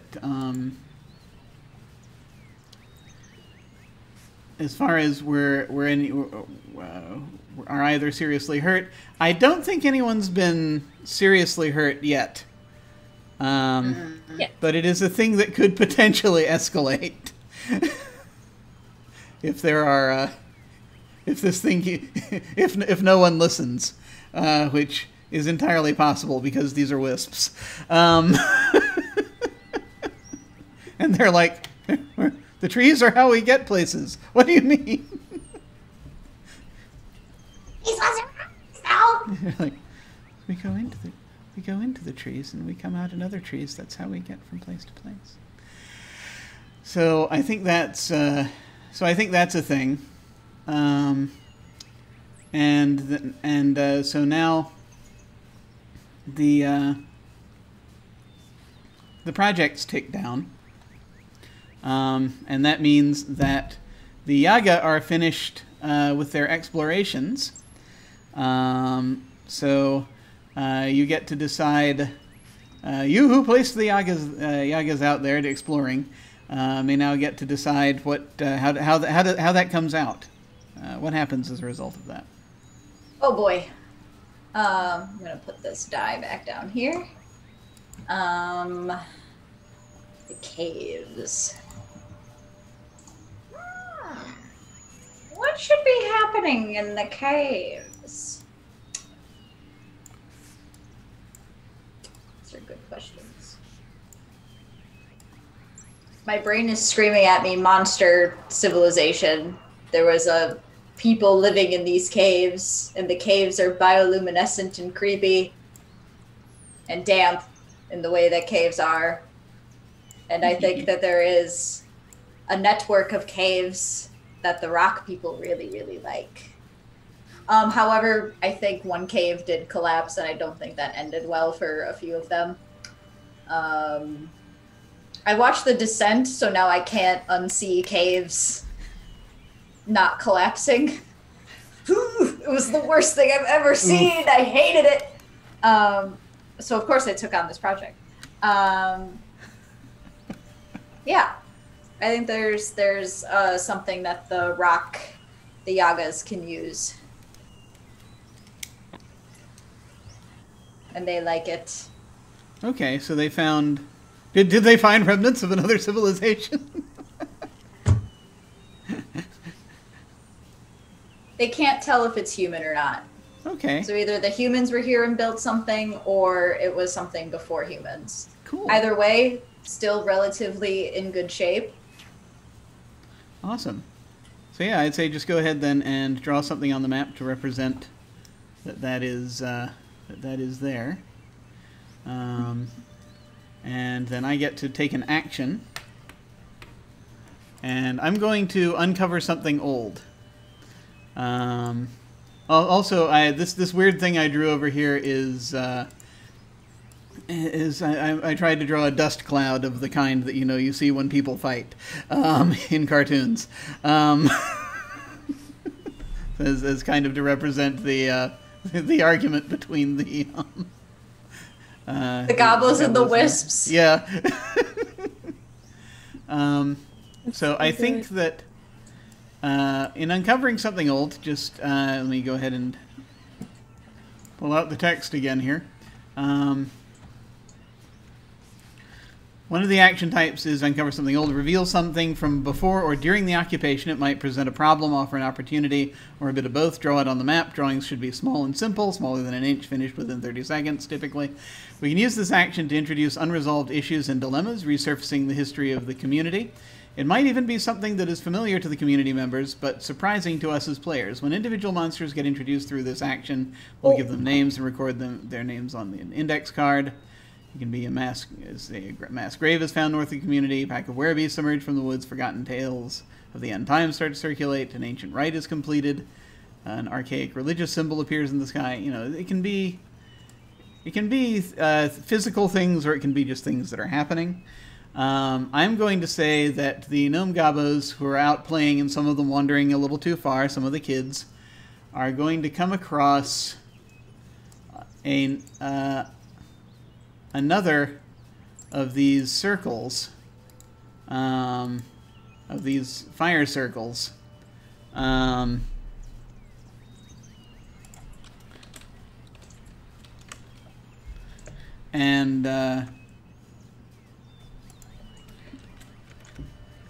I think inside, and I think they'll note that, and I just cheated by copying and pasting, but it's the existing one, but that it has a certain je ne sais quoi. No, it has a certain color to it and shade. It actually there's still embers burning in it, they find. So it's like it's still in use in some fashion. And I think that's the strange part, is that it's got these strangely glowing flames, very low flames of mysterious color inside. Is that some strange magic remnant is going on. And I think actually, if folks are good with this, we're going to go ahead and go to break. Then when we come back, we shall do more of this. We're actually not too far from the end of spring. So that is usually the first half. A lot of it is getting into it, and the second half is, is running through. So we'll go ahead and take a quick break, and we will be back in a little bit. See you folks shortly. Welcome to the break. Today I have Simon, the Wandering DM, here to talk about various things that he's had going on, and right now just a little bit about how he got into all this. Hey, how's it going? Hi, I'm good. All things considered, with what's happening outside. Yeah. But yeah, I'm surviving. It's best we can. That's the best we can expect of folks. Honestly, that's we do what we got to do right now. Yeah. So you have been streaming for a while now. Yes. And so just curious as to how you got into it, and sort of how what is your origin story, as they say in. This is going to sound a bit weird. It started because of Satine Phoenix. She was in a show called I Hit It With My Axe. an old D&D actual play with a bunch of adult entertainers in it. And I saw like an episode or so back when it was on Rock, Paper, Shotgun, I think. And basically I saw that and I was like, oh, that's kind of a neat concept. Like, sure, the thing could be more professional and have a better sound quality and all that, but I like the idea of playing for both like your group and an audience. And then that led me to searching for more actual plays to see how people did it. And I fell upon, well, Critical Role. By that time, Critical Role had begun, I think, 3 weeks prior. So I joined in at the very beginning, back when they were with Geek and Sundry and had nothing. And yeah, that made me want to start streaming. And then I spoke with Grant at the time at a Gen Con, and that gave me the push to begin streaming in earnest. Awesome. So about how long have you been doing it now, roughly, as of this recording? As of this recording, I think it's 3 or 3.5 years. I started somewhere in 2017, I think. Okay, cool. What sort of stuff did you start off with when you began streaming? A probably deleted by now game of Vampire the Masquerade. That I had begun. It was supposed to be a 2 or 3-parter with a group of people, a bunch of critters. We ended up, I didn't know what I was doing back then. The overlay was horrendous. And sound quality was crappy. Anyway, you know, it was a first draft. And that was the very first one. After that, my first real long campaign was Star Wars Points of Light. Cool. A 5th edition. I took the rules from Saga edition, I converted them to 5th, and then we played Star Wars every Tuesday, I think. Cool. So it was Saga 2, and when you say the 5th edition, are you talking about the D&D 5e, or are you talking about... Oh yeah, D&D 5e. Yeah. I had a thing against fancy dice back then, and I did not want to touch Age of Rebellion or Edge of Empire or anything. Mind you, now I am reading Edge of Empire currently, and I am liking it very, very much, and we'll probably stream a game of that. Cool, yeah. I gotta say, the weird dice threw me off at first too with those. And it wasn't kind of until I was able to get a chance to dig into it and figure out what it actually was about that I sort of started to get through. But that is always kind of a weird sort of for me. It is a weird barrier to entry a little bit, as if I've got to like, okay, do I have to redefine my entire understanding of what a die is? Mm-hmm. Which also was a thing for me with when a friend of mine introduced me to DCC, because it uses all those different Zachi dice, and I was like, okay, we're gonna roll a 30-sided die now. I'm terrified. But that's cool. So what kind of campaign was it then? How did that campaign go? The Star Wars 5e. So Star Wars 5e was about an alternate universe where Obi-Wan Kenobi died at the end of Episode 3. Him, Luke, and Leia, basically the shuttle that left Mufasar, was shut down. And that led to the Empire not being challenged for a while. There was a rebellion, but without Leia to back it, or without even Bail Organa to... Well, Bail was there, but the way I had it created was that Leia tempered a lot of his father's darker side, if you will, more stern and authoritarian. So without that, the rebellion basically ended up this group of almost anarchists / guerrilla fighters. They didn't stand for anything, and the players basically ended up not necessarily joining the rebellion, but joining the cause, being those eponymous points of light in a galaxy that was in complete shambles. And they basically created a new rebellion, that darker timeline version of a rebellion. Yeah. And unfortunately, we had to cut the campaign short. We didn't get to finish it for various reasons, but it was a lot of fun while it lasted. Though if I were to do it again, I would probably use a more roleplay friendly system. Less, not that D&D is not roleplay friendly, but the Saga Edition rules were very much about miniature fighting. Oh yeah. So I'd look for something maybe more like Edge of Empire and all that. Yeah. No. I remember the Saga Edition rules, and I had fun with them when I played it, but it was very much about placement. Yeah. Yeah, it was like a board game, basically. Yeah. A narrative board game. In many ways, yeah, definitely. It's how a lot of our games went with it, anyway.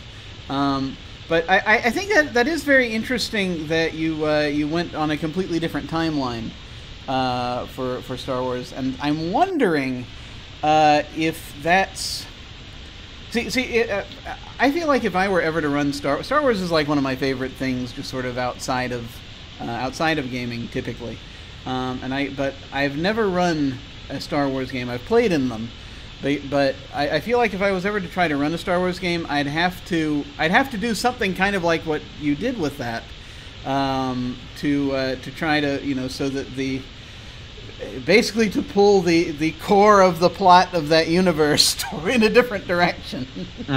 And I don't know if that was a similar experience for you, or did you have other ideas in mind when you did that? Yeah, no, the whole point of the darker timeline was because I didn't want the focus to be on the Skywalkers and on everything that they did during the Age of Rebellion.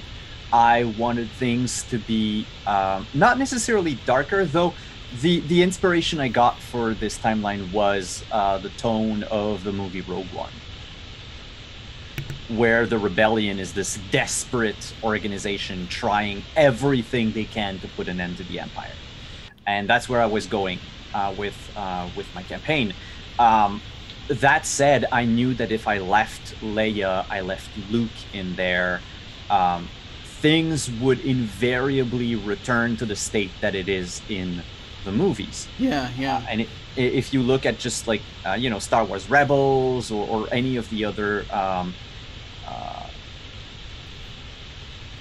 not marketing things, but any of the like newer franchises, let's say from Star Wars, they all come back down to the fact that whatever they do, nothing's going to be as important as Luke destroying the Death Star. Yeah, totally. And I wanted my players to be the ones to destroy the Death Star. Very cool. I mean, that's absolutely with you on that. I kind of have the same feelings about. It's one of the reasons also why I've never really dived too much into the Lord of the Rings RPGs that have come out, the various ones. Same problem, It's who's going to throw the ring in the volcano. Yeah, that's it. It's. You're going to play someone who out of game is going to be inconsequential. Yeah. Unless you alter the events, such as I had an idea for a campaign, a Lord of the Ring campaign that never started, never took off more than session 0, but where Bilbo actually never found the ring. And so things in the Hobbit story happen more or less the same way.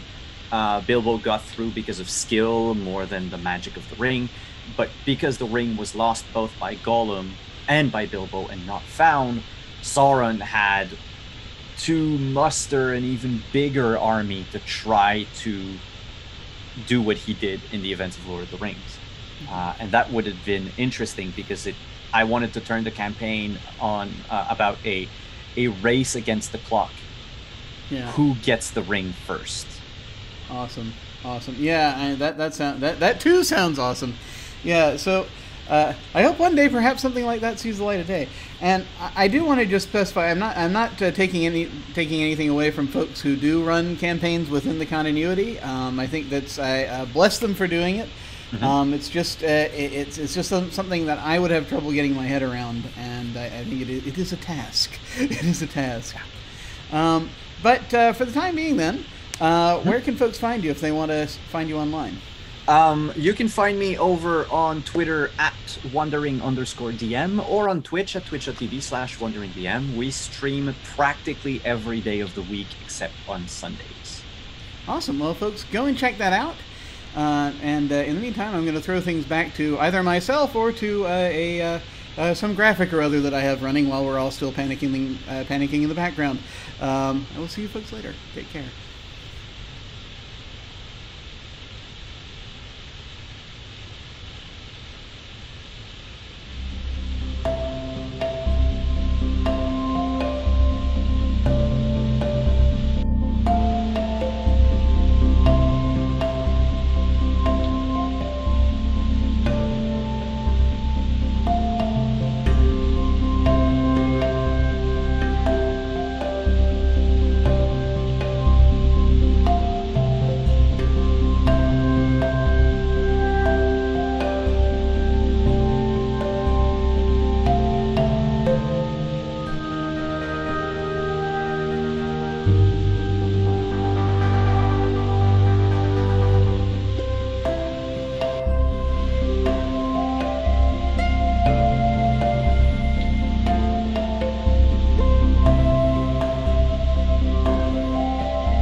We have returned.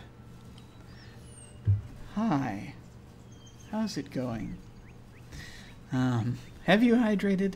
It's very important. Especially in this hot summer. Oh, good Lord, yes. So let's see. We just did my turn, where I did uncover something old, and they found another circle. This one with little blue and orange fires in it. And we are now going to move on to Cole. This is your turn to pull forth a card. Okay.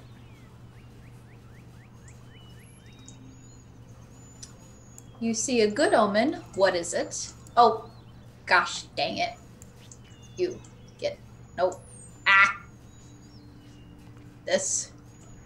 No. Goodbye. Okay. You see a good omen. What is it? You see a bad omen. What is it? Let's see. I want to put a good omen in there. Okay. And I think the good omen is going to be...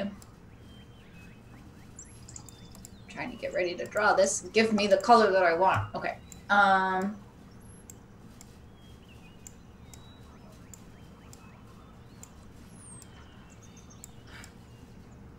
That's a very good question. I think the good omen... maybe the humans had been there for a while and they've developed this, probably overdeveloped this land, this settlement. And I think the good omen is that things are starting to grow in the spot again. Cool. So basically like the grasses are coming back, that kind of deal. Mm-hmm. So I'm just gonna doop, doop, doop, doop, doop, doop, doop, doop, doop, doop, doop, doop, ba-doop, ba-doop, ba-doop, ba-doop, doop. That's the sound of grass growing. If you listen quietly. Cool. That's the sound that grass makes. I would know. I live in the woods, so. Awesome. I mean, of course. Yeah, I mean, naturally. Ba-doop, ba-doop, ba-doop. Okay. And then agree on something, project. Yeah, so the project ticks down one. So whoever's project that is, you can go ahead and take it down one. Yeah, then you can and decide, find something old. Yeah. That's the other one. Yeah, so uncover something old, agree on something, start a project. I think I want to find something old. Cool. What do you want to find?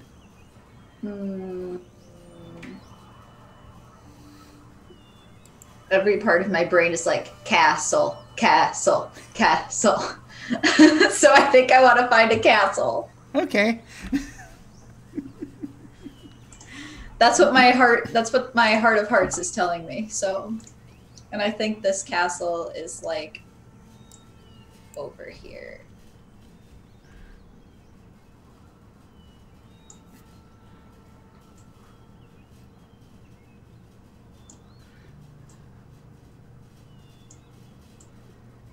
But it's old, so we'll take add cracks to it. Nice.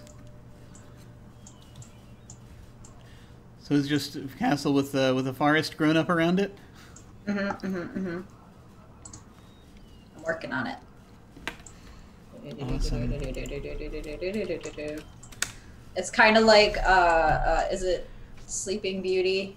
The Oh, yeah. Yeah, it was like that had a bunch of brambles covering it and what have you.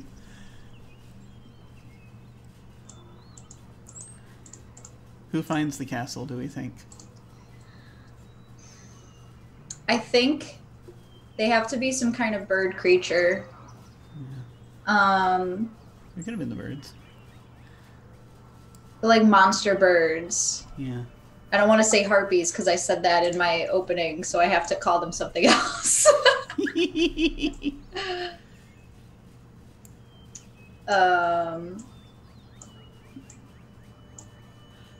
This is a very beautiful bramble forest I got going on over here. Nice. I like to think there are bird monsters and monster birds, and they're different.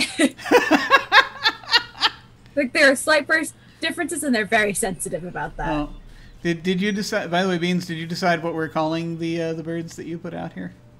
I'm settled on bird monsters versus Bird monsters? monster birds. Okay, so just to be clear, these on the map already are the bird monsters, right? Okay, and the monster birds are the ones that found the are the ones that found the castle. I think the monster birds are more like chimeras almost. Ooh, nice. I think that so like bird monsters I think are maybe like more like raptors, but like bigger and more vicious and scary. Whereas monster birds have like a lion tail and hawk wings, but then they have talons from like a dragon, and their feathered manes look like lions, and they have these really long, sharp beaks, and maybe they have like 8 eyes, like a spider. Like we don't know. Nice. They're weird looking. I love it. I love it.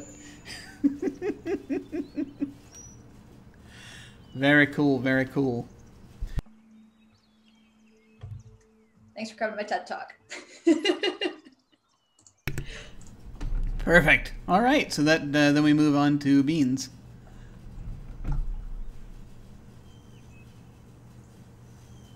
So I'm gonna chew my apple for a second. It's quite all right.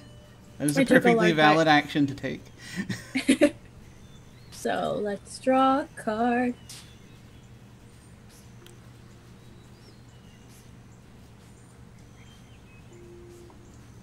Oops, I'm gonna draw on the card apparently for fun. You can do that too. The occupation you left you for all forever altered. Agree on something about how the humans change you, or one of you begins to manifest new monstrous qualities. What are they? Ooh, I like that one. What's something goofy that could happen? Okay, let's go over what we have for a second, because we've so many creatures. So we got bird monsters over here. We've got the gnome goblins, gnome gobbos. We've got wisps. We got koros. We've got the the slithering horror, and then what's the thing in the caves? The Yaga. Yeah. Rock people. Okay. All right. I mean, I can leave this up to the group if someone has something that would have changed everything. The humans change forever. I will put this up. I can't decide. I mean, I'm good with either one. I know that I think the last week when someone pulled this card, they gave one of the monsters a new quality, and I can't remember what. I think they started growing quills or something strange like that.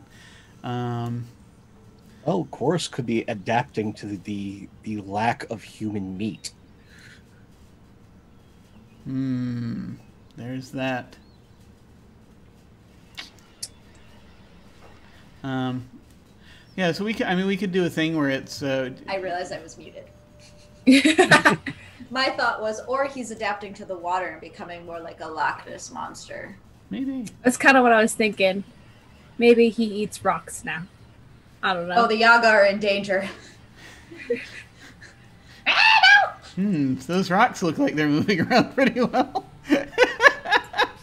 Yeah, I like to think that, like, when Koros is like, oh, I really need a snack, he just, like, eats a rock for a little bit. It's not really, it fills his stomach, but it's not necessarily food. It's like, I'm satisfied for a little bit, and every once in a while spits off the rock. It's okay, I actually have to eat something of substance. Yeah. I mean, minerals are good and all, but... Let's get this off the drawing tool. Cool. So yeah, if you like, you can draw something to represent that.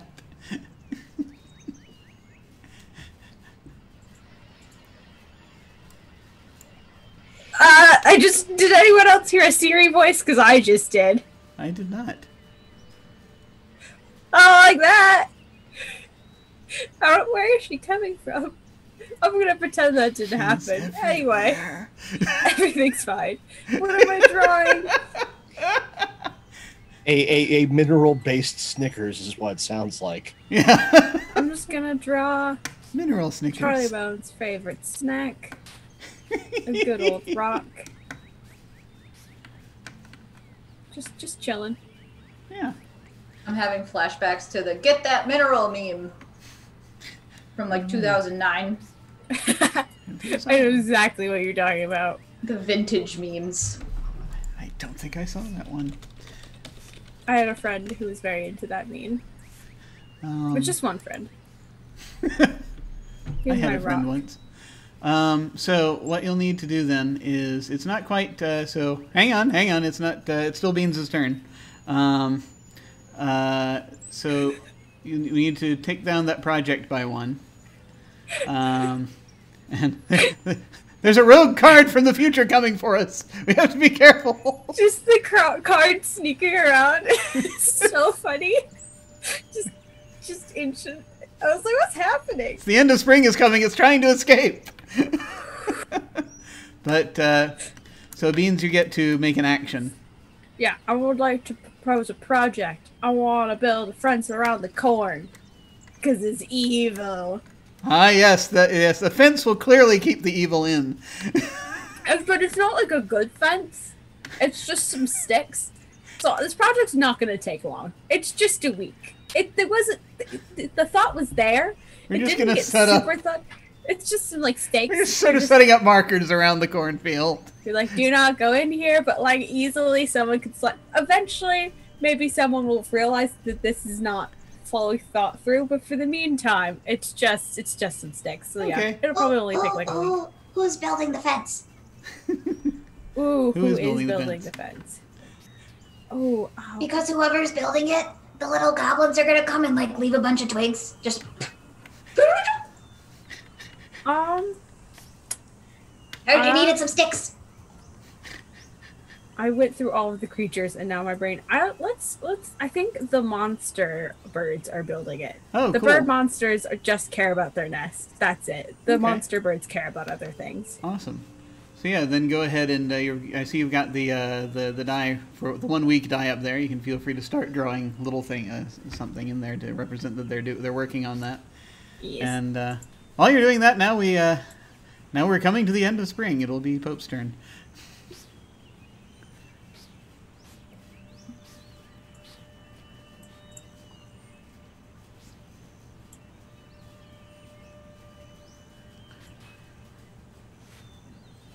Yep, that's all I got for that. So Cool. All right, so it is unusual that the communities agree on something about why the community exists. Or monsters have always lived in communities, agree on something about the nature of monster communities. Oh.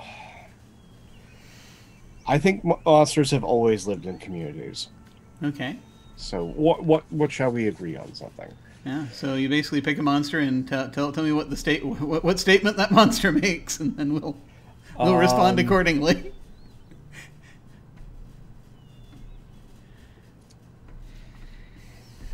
From the time of the primordial protoplasm to the rising of the great dragons, there has always been a conclave of monsters.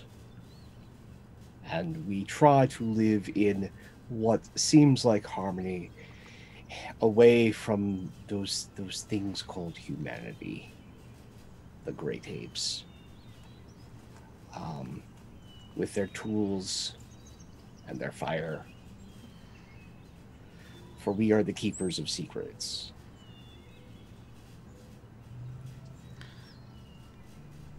Who's saying that?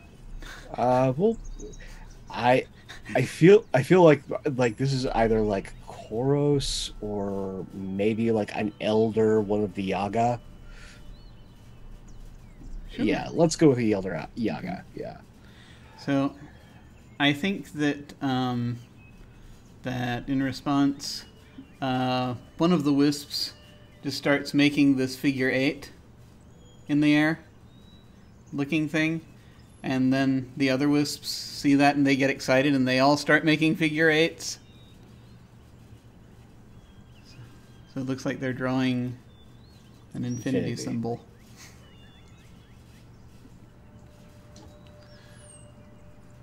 I think an elder goblin would say that it is even more so important for us to have this conclave. For the humans destroyed much, and we are stronger together.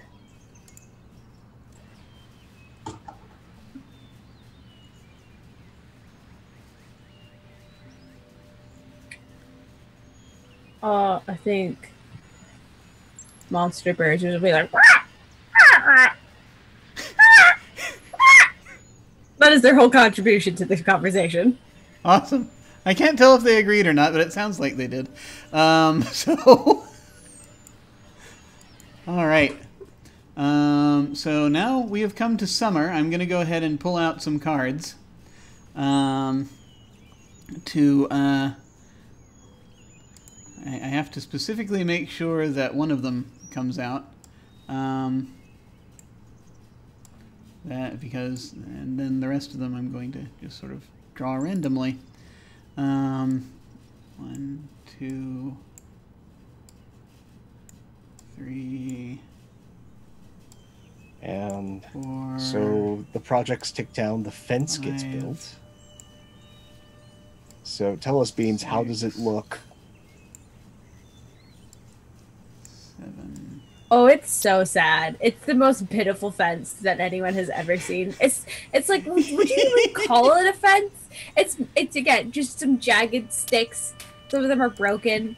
They weren't like the monster birds tried so hard. Like they put their best effort in, but like I think it was one of the ones with like 2 heads and they were like fighting the entire time. So like there's like some like miscommunication of what it was supposed to look like in the first place.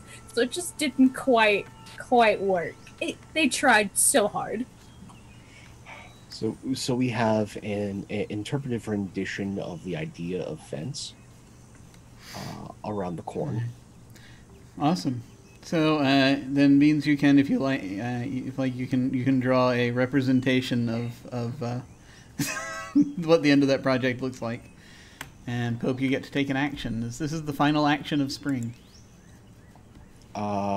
Yes, and the final act of spring is I want to discover something old. Mm-hmm. So I think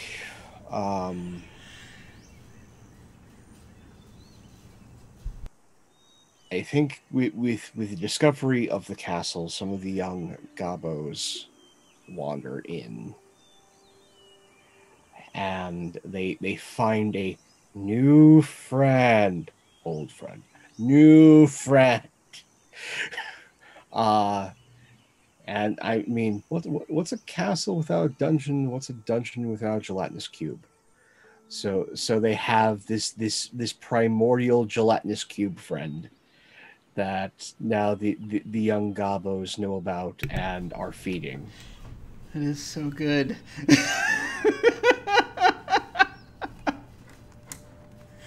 So yes, awesome. You get to draw that. And as we are now in summer, I shall go ahead and draw the first card of summer. The King of Summer. Oh God. And actually, let's see. Do we? I'm just checking. I like to check this at least once per season if our adoptions or taboos have changed, and I don't think they have. I don't think we've even added any or taken any away. So I think we're good. Okay. So, hot summer days lead to anger and paranoia among the monsters. Choose one. Community leaders spend the week silencing dissent. This weekend's immediately. The community leaps into frenzied action. Start a dangerous project. Oh,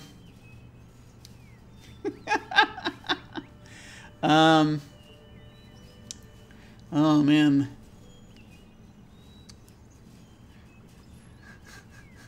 Yeah, okay, I've got it.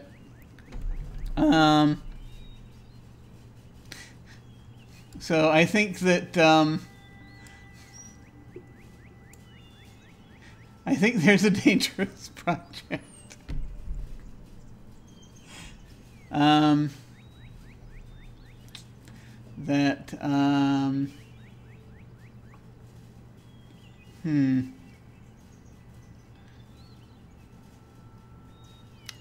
I think someone is going to start experimenting with the fire circle. Yea, though that is taboo. I mean, I always blame everything on the wisps. I could blame them on this. Blame this on them. If I wanted to.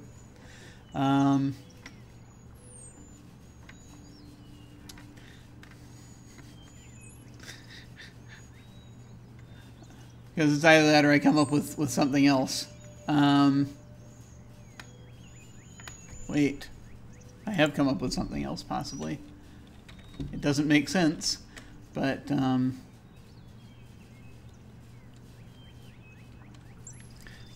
let me see. I think that there's a certain degree of... desperation.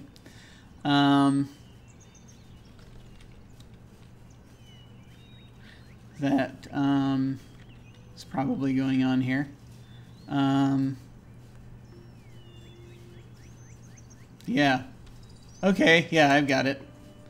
I probably would have needed to introduce this in some fashion. No, I'm just going to have the wisps do it. I think that's probably going to be the easiest way. I think the wisps are going to start experimenting with the fire circle. And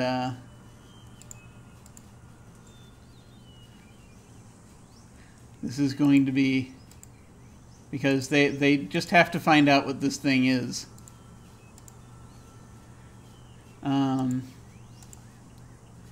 And so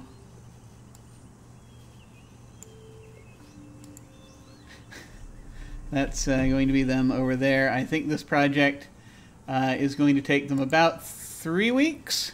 Does that sound good? 3 weeks of experimenting with a perfectly safe magical circle. Nothing could go wrong. Nothing could possibly go wrong. This is fine. This is absolutely fine. So the projects tick down. It does not count the one that just got started this round, mine. So that's the tunnels go down, I think, to 1. And then I'm going to uncover something old. And the thing I'm going to uncover is, I think, having now been ringed ritually in an appropriate fashion, a shade will emerge from the cornfield. Yeah, that checks out. I'm sorry, a what? A shade. A shade. A shade from the cornfields. A dark, shadowy creature. Bum, bum, bum. Stay away from the cornfields. You might regret it. And the Tabletop shades- games, the only appropriate place to whip out the weird noises Yes. and voices. And of course, the shade is just like, no, it's totally cool. It's really, just come closer. Pay no attention to the man behind the curtain or the shade in the corn. Oh man, you know, I should have done this. Oh well, too late. Or maybe later. It's always at this point in the game that I want to throw like 9 million monsters into this thing, and it's never it's never easy. It's never easy. And I will think about what this shade's name is. But whilst I'm doing that, we shall move on to Cole's turn. Okay. Oh, why do I keep doing that? Oh no, I can't click the, okay, well I just drew on the card. Oh, okay. It won't go away. I got it. One of the smaller monsters begins to build something that will bring the humans back. What is it? How does the community react? Or one of the larger monsters begins to consume smaller monsters. Why and how does the community react? Oh, I no. hate that. I hate both of those. Me too. Okay, I think.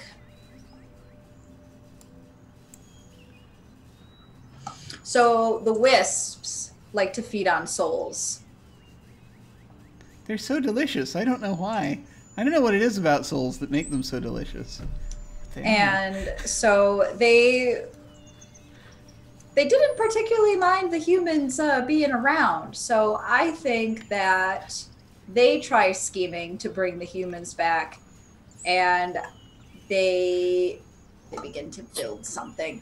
Maybe they remember, and when they eat the souls, they have like these memories, not like in-depth ones, but like flashes of memories. And maybe they remember how the lighthouse works, or like Ooh, they start yeah. fucking around with the lighthouse and try getting that up and going again. That's awesome. And the rest of the community hates it. Yes. I think I'm going to start pulling out some contempt tokens. I don't think Koros likes either of the things. The last couple Gobos things do that, not just happened. appreciate. The Gobos don't like it. The rock people don't like it. Yaga over here. And then I'm gonna draw, I think the will-o-wisps, they glow like a green-blue color, so I'm just gonna draw this.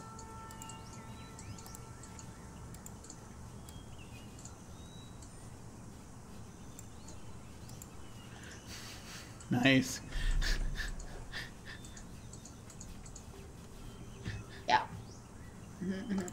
Those darn wisps. Those darn wisps. Yes. So then, So let's see. Projects tick down. The tunnel is finished.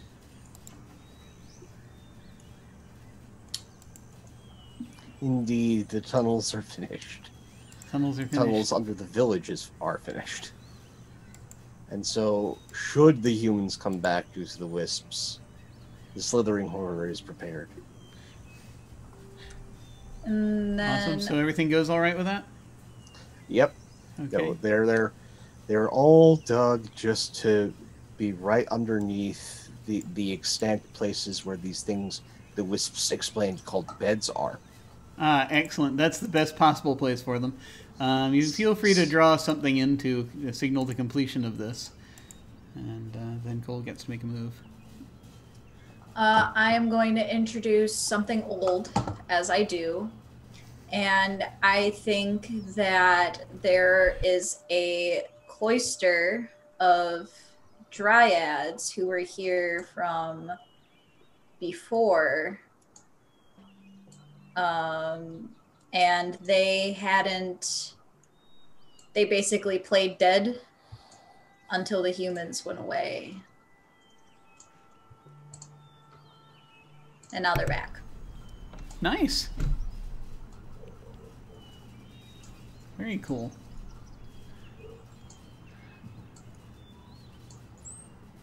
And so we get on to Beans. Alright. So, attempts to finish a project end in squabble and anger. Remove a project die for the map. That project has failed. Or, a monster is found dead on the settlement. No one has confessed to the crime. Agree on something about who is guilty. Oh my god. Dun dun dun. Drama. This is what we've entered. We've entered drama. Okay. What? There's... Oh. Oh no. Something has gone horribly wrong, hasn't it, with the magic circle? It was inevitable, was it? This is the time. I don't know what you mean. It was So, surely it was going to be a success. I mean, I think it's a success with complications is what this is. Yeah, probably. It worked. Like, they got the thing to like do stuff, but they summoned something. They don't know what it is though. It's like just like a hand. It started to crawl through, like this portal-y thing. It's just hanging out. So like they don't know what to do. They're like, it opened, but we don't know how to close it. Is what happened. Yeah. I have a question based on the plot that has been established. In the experimenting with this fire circle, did the wisps decide to use some of the iconography that they've been decorating their homes with? Yeah, for sure. Oh boy. Oh, so it might have tentacles. That human religion that was brought over here, that wasn't the one that's in the church thingy, the secret one. Oh, that one. Yeah. Has been successful.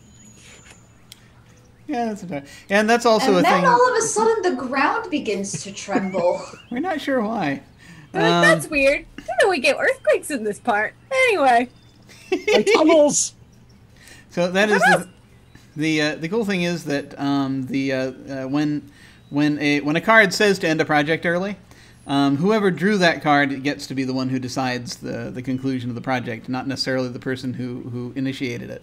And so, Beans, you also get to, if you want to draw something representing on the map representing that. And then you get to make an action. Cool. So I'm gonna draw this purple hand.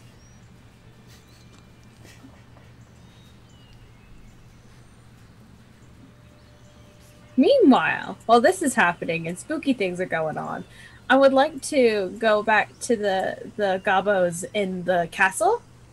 And I like to think like they've got their gelatinous cube friend, they're having a good time. I would like to discover something old, and I like to think they found a chest of like old clothes of like the humans, and they're just playing dress up. Like, there's calamity and mayhem going on in one scene, and then another scene completely different. Like, they're like, ooh, and it's like all too big for them. Or maybe it's like several gobos in a cloak or something. Oh my god. All happening at the same time. It's too precious.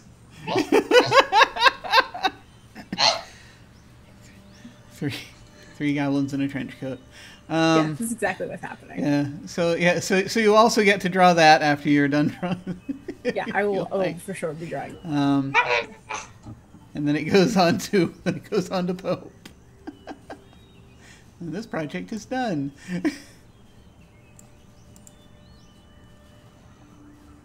Okay, so Monster speaks up about grievances from before the occupation, agree on something about the old conflicts of this community, or while the monster threatens or alarms another, what provoked them in the most immediate sense? Okay. There's so many options now. Well, no. There's a narrative here. So we now have our new friend, Purpur, who has been summoned by the wisps. And Purpur is grumpy, to say the very least. Because Purpur, I mean, the entire thing with the summoning, come on, there's supposed to be humans here, you know, for the worshipping, and, you know, the sacrifices, and, you know, the lording over. There's nothing but monsters here. So Purpur is put out. And is now threatening the wisps and the gobos and other members of the community with violence or relocation to whatever's on the other side of that portal. That's not good. No, it's not. Also, I've decided the shade that just woke up in the cornfield, their name is Halareth. Okay. What was the? How do you spell the name of the creature whose hand we can see there? Purpur. Purpur. Purpur. Purpur. Purr is so good. I love it so. No, Purpur has been summoned and is grumpy. And yeah, that's not good. That's not good. Okay. So. And with that, I would also like to start a new project. Yeah, because I don't think we have any projects on the board right now. No. So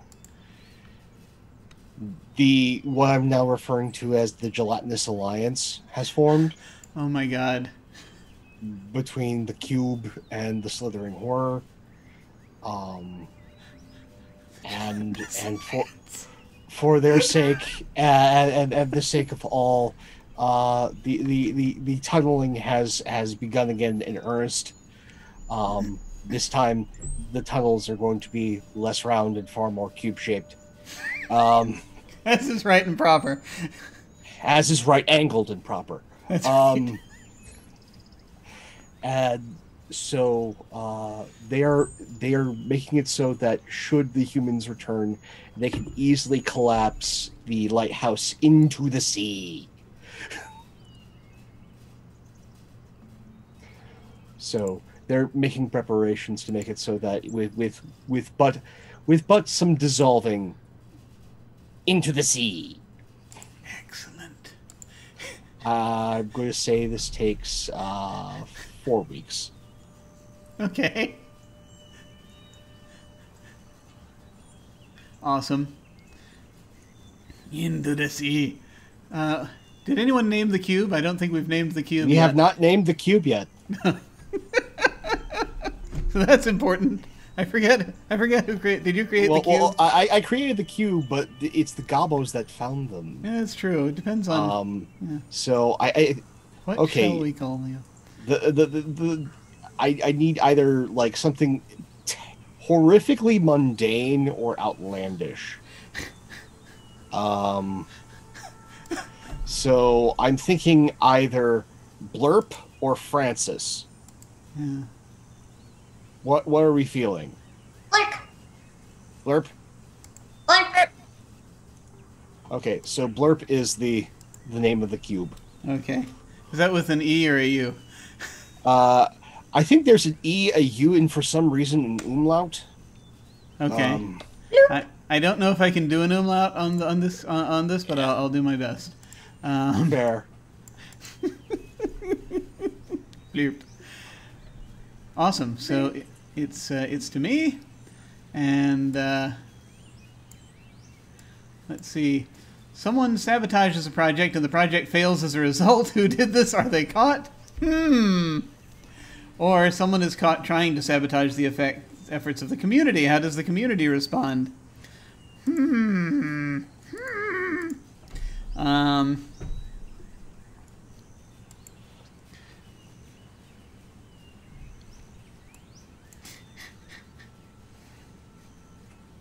Sabotage the efforts of the community.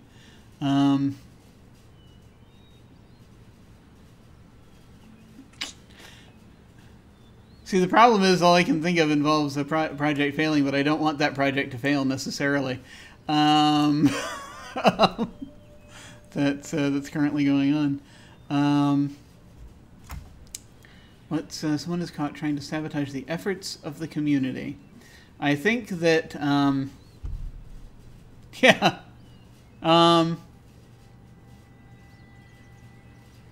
Ooh. Yeah. We've already got some of that going on, strangely. And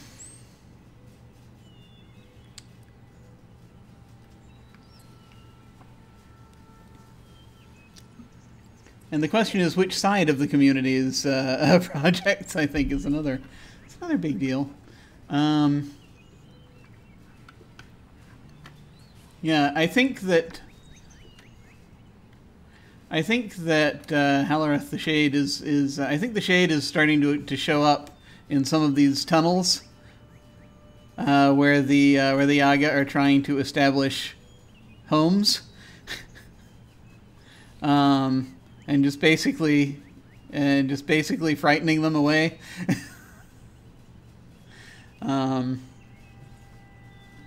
And he's just sort of appearing there and just sort of around certain things, certain structures, at certain structures, and sort of wanders out of the cornfield from time to time to do that, and they just sort of stares at them, and they don't know why he's doing that, but they, it's not good. I don't think the community is responding well.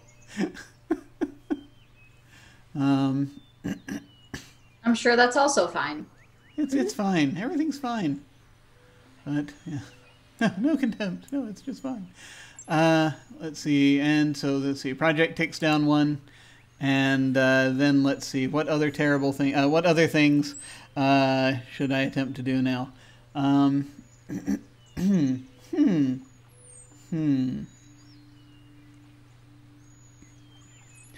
So let's see.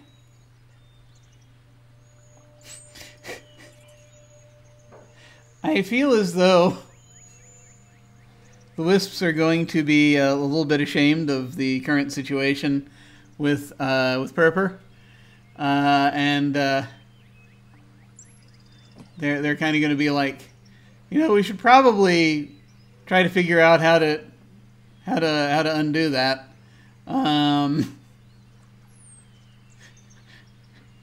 And so I think they're going to start trying to figure out how to basically do the reverse of whatever it was they were just doing, so that becomes less of a problem. I think that's probably going to take... That could take like 3 or 4 weeks, I think, maybe. What do you folks think? How hasty are they doing it, and how thorough are they? I think they're always going to be more hasty, because they are... That's who they are. That's who they are. So 3 weeks. 3 weeks. And I think to represent that, all I'm going to do is I'm just going to change this question mark into an exclamation point.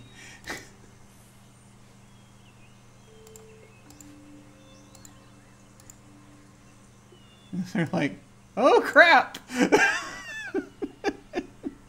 So that's what they're doing, and we're now down to Cole. Oh boy. Okay. I guess it's my turn. I'll draw a card. In a moment of need, a charismatic monster reveals resources previously withheld. What problem do they resolve? Or an unpopular monster is discovered to be withholding resources from the community. Are they punished?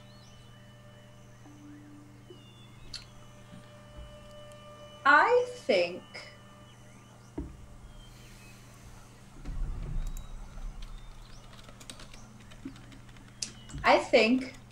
you know, our world is missing some charismatic dryads. And I think that they have been dormant for some time, kind of in hiding. But when they wake up again, and all the, I don't know, like pine cones and everything are falling from them, they're providing seeds for food. So any food shortage has been solved because the trees are creating food. That's good. So I'm going to doodle in some... I have to wonder if they're edible. I have to wonder if giant turtles can eat them, but that's another question entirely. The dryads will help. Trust the trees. And then... And let's see, the two projects tick down, and then you do a thing. I think I'm going to start a project.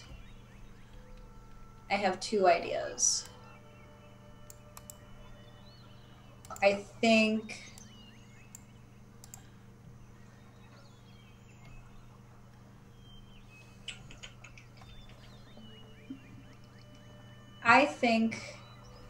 the... Oh, wait, I need to see the names.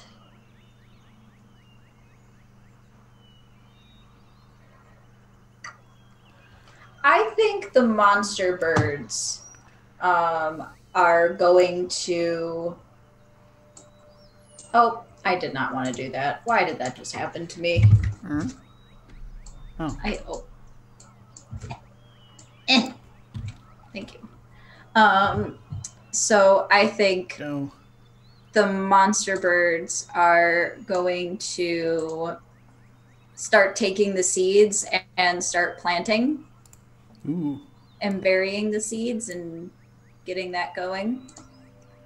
Ooh, and okay. I'm gonna say that might take... I don't garden, I don't know anything. 3 weeks? Yay, nay? Sure. Yeah, that sounds right. So fantasy things grow faster, so. Exactly. No, so okay. I think there is going to be a little bit of, oh God, brain not bringing words to me. Contempt. Contempt. I think because planting corn is one of our taboos, and I think some of the monsters are going to think that that's a little too close to that. And, I don't know. I think the wisps are going to be concerned about that. Anyway. The monster birds are going to reply to that. You're turning on the lighthouse. Hey, that's not us. That's. You goofed it from the beginning anyway.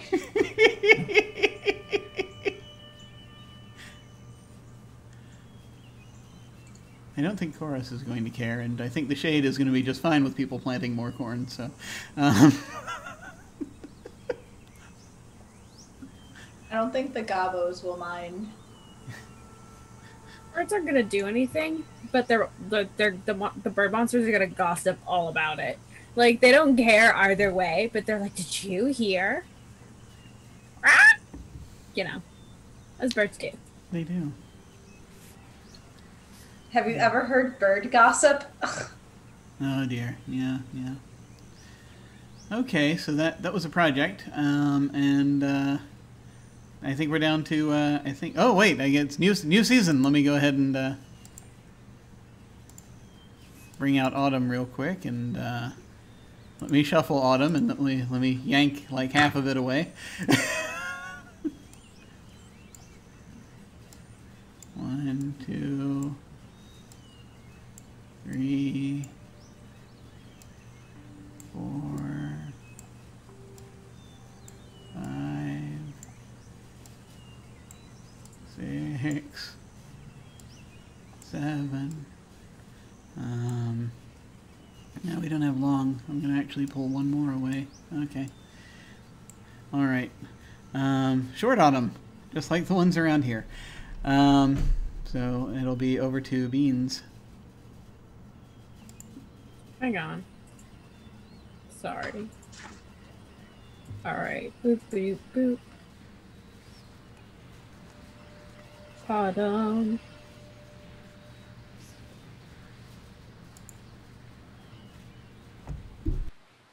Picked a card. I don't know if it went anywhere. I don't feel like it did. Let's try again. Ah, there it is. Yeah, there it is. Oh. A new monster arrives. Who? Where did they come from? Or monster leaves. Who? Where did they why? Where did they go? I think it's time for the bird monsters to go.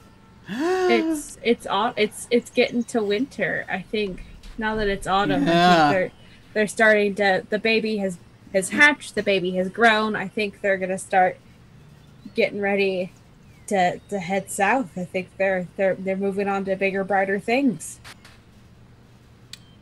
That's fair. That's fair. They're birds, so it makes sense. Yeah, they're big, but they're still birds. Yeah. So I guess you can draw something to represent that. Meanwhile, projects start ticking down. I think I'm gonna hatch this egg. Awesome.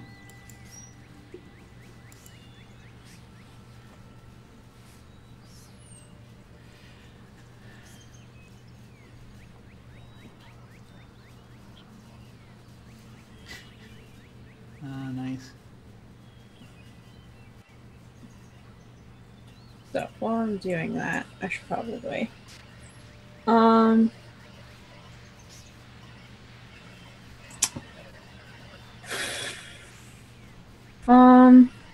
I did not have a plan for this round, what I wanted to happen. The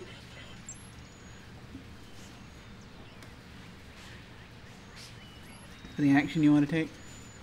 Yes. I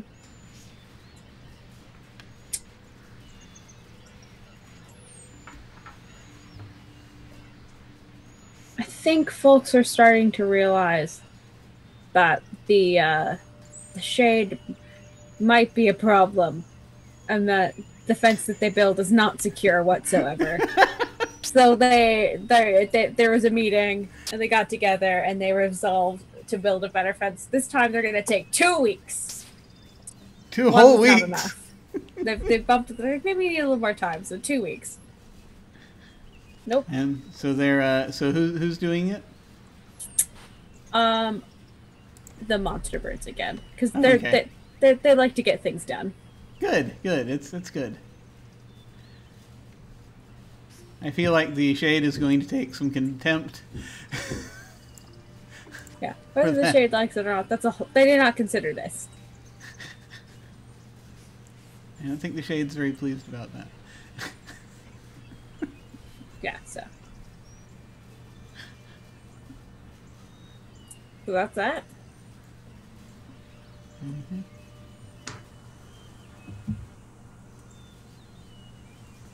Yep, and Oops. A group of humans arrive. Oh, wounded no! And scared. They seek shelter and belonging. How are they greeted? Or A single human arrives looking to reclaim something lost during the occupation. How are they greeted? I'm going to say a single human arrives. Okay. They are not so much greeted as devoured. Koros wants a Snickers. Goodbye, Snickers. So, ship comes, Koros says yes, and ship goes away. Thank you for... It was an incredibly short visit. Yes. Thank you for coming. Please step in here. Chomp. And as for things, I want the community to discover something old, and I think there's been with the Dryads' resurgence, and all this busyness about something from their days is unearthed.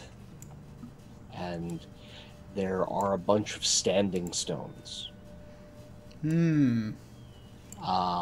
That are in the Dryad Glade.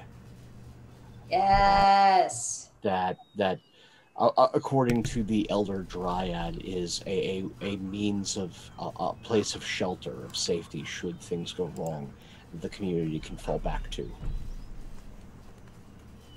I love it. Cole approves. And I so love me some tree people. And so the projects tick down. Oh, yes. Oh, hey. There are 3 projects. Looks like they're finishing. Well, the Gelatinous Alliance has prepared the lighthouse for demolition should a larger contingency of humans arrive. Excellent. Good, good. So I think that for this project, hang on. Yeah, I think that for the Wisp project, the project Oh Crap Unsummon. I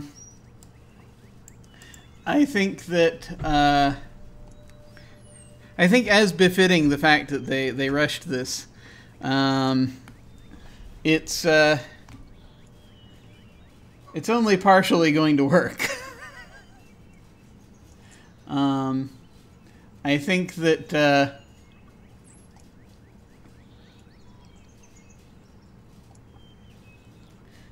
I think they're able to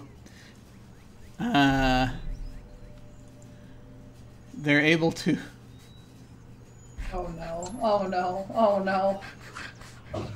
Just say it. I think they're able to push Purpur back for a bit. They've made it so that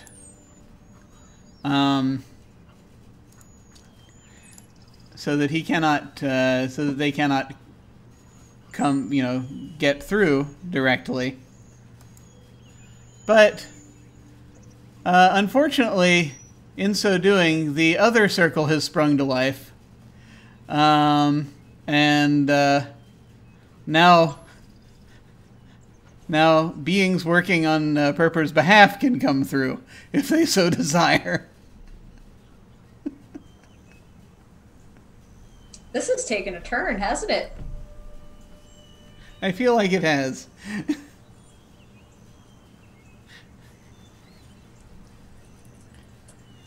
That was that project.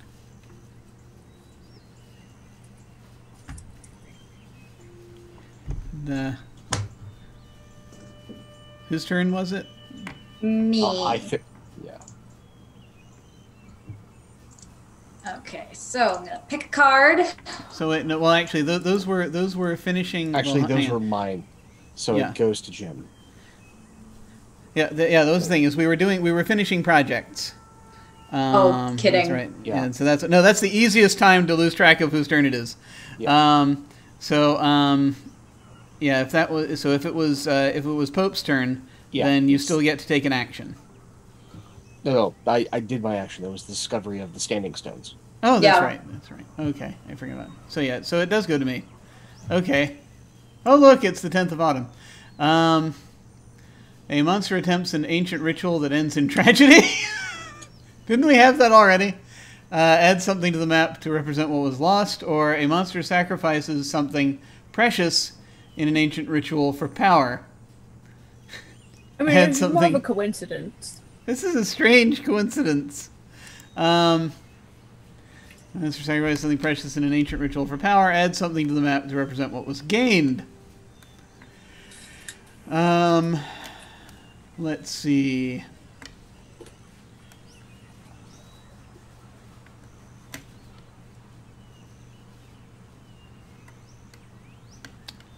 Yeah, I have a thought.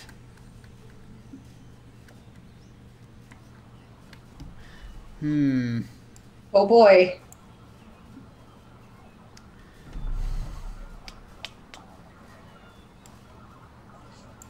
A couple of thoughts. Let me see.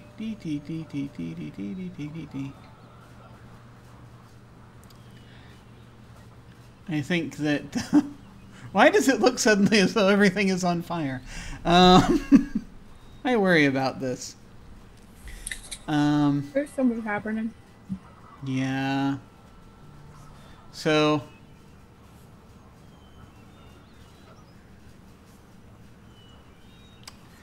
I think that...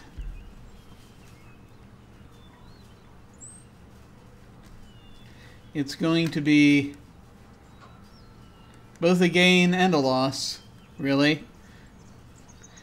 I think that the wisps are that were working on the lighthouse were rather upset that they were being undermined, and so as a result they decided to perform a ritual to complete their their work, to make the lighthouse a glorious beacon. Oh no. And that does kind of happen. The wisps that are up there are kind of killed in the process. The lighthouse just sort of explodes and turns into a pillar of fire. Excellent. That can be seen for ever and ever around.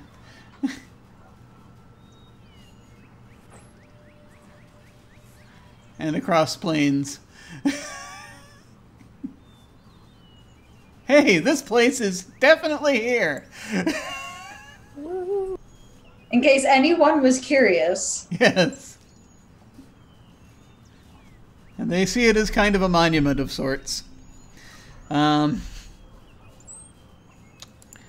to their sins. Yes. So, just before we proceed, we are at 5. We have 2 cards left in the autumn deck. I was wondering if perhaps do we want to see if we just draw those 2 and then just when winter comes just draw the end and have that be it, or do we need to cut things shorter? Let's just go to winter. Just go to winter? Yeah. Do we want to draw a couple of winter cards, or do we just want to draw the end card? Let's draw the end card because we've cycled all the way around. Let's have our finale. Sure, no problem. All right. I shall draw the end card because I can pull it out of the deck. Actually, oh my god. So the turn was going to be Cole's. If you want, you can go ahead and pull the top card from winter. Oh my god, no, wait, that's wrong. Never mind. It changed. Holy crap. Ooh. Just keep drawing until... No worries. Here, I'll pull it out. I'm sorry, I thought it was at the top, and now it's not at the top, and that's strange. Okay. So, I thought it was going to be a glorious surprise. It was not. But... Yeah, the end card for winter. The heroes arrive. The game is over. It basically Probably. Mhm. Probably pair it with this card. Yeah, what was that card that you pulled out there? Disease spreads through the community. You spend the week purging the disease. Project dice are not reduced this week. Or you repurpose some human technology to temporarily manage the symptoms. I was gonna say, I like to think that the goblins are just like throwing sticks like, go away! Stop! Leave! The disease. The idea of the disease. They're just throwing things. But yeah, when the humans arrive, we're probably in not so great shape. Yeah, I see that. Definitely. Yeah, that's the weird thing. When I clicked choose, it looked like it was like going to be the first card, but then when you pulled the card, it randomized again. I did not reshuffle it. I don't know what happened there. But anyway, the heroes arrive. During the play, especially the heroes an elusive mystery, perhaps hinting at what they might be, but never directly answering. The game ends abruptly when the King of Spades is drawn. The card is read aloud, and the game immediately concludes. Once the game is over, it is fine to talk about what the heroes might have been, what their arrival might have meant for the community, or any of the other situations that were faced throughout their year. With the game over, the limits placed on communication and discussion are suddenly lifted. As if by magic. And there we are. That we have come to the end. We have come to the end. rather suddenly. Of this delightful community. This delightful community. As the humans arrive, as the disease is tearing through them. All right. So we will get to basically now that we have hit the end, we can go ahead and do our outros. And I think over the outros, we can talk a little bit about what we thought about the game, because we each get to say. And so feel free to go around, and we're going to go around and tell folks where they can find you, and then any thoughts you had about this game. And we will start with Pope. Hey everybody, Pope here, Pope World Build on Twitter, Pope World Build on Twitch. I lurk in all your streams. If you want to see more of this silly face, you get a few opportunities throughout this month. Keep your eyes peeled here on this channel. Same gym time, same gym channel. Throughout the month, I might be making an appearance or two. Otherwise, you can check me out later on Sundays.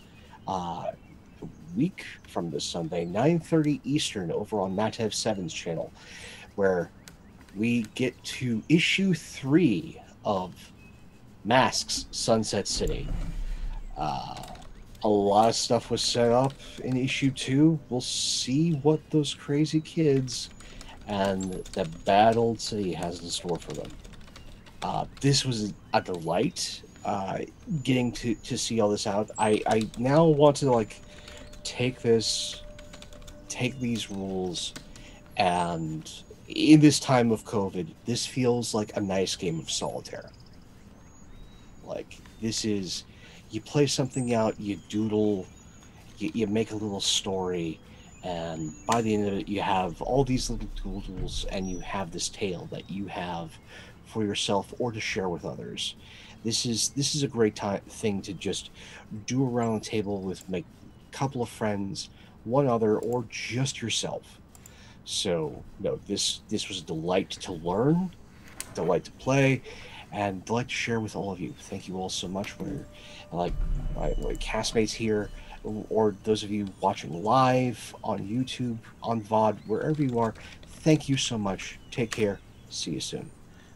Thank you, and I totally agree. This is something that I like it very much about this game, and yeah, you can totally do it solo. But something I very much like about this game and about the Quiet Year and games like it is very chill. It's basically it's very much just you just draw stuff, and it's a lot of fun to play just even in person.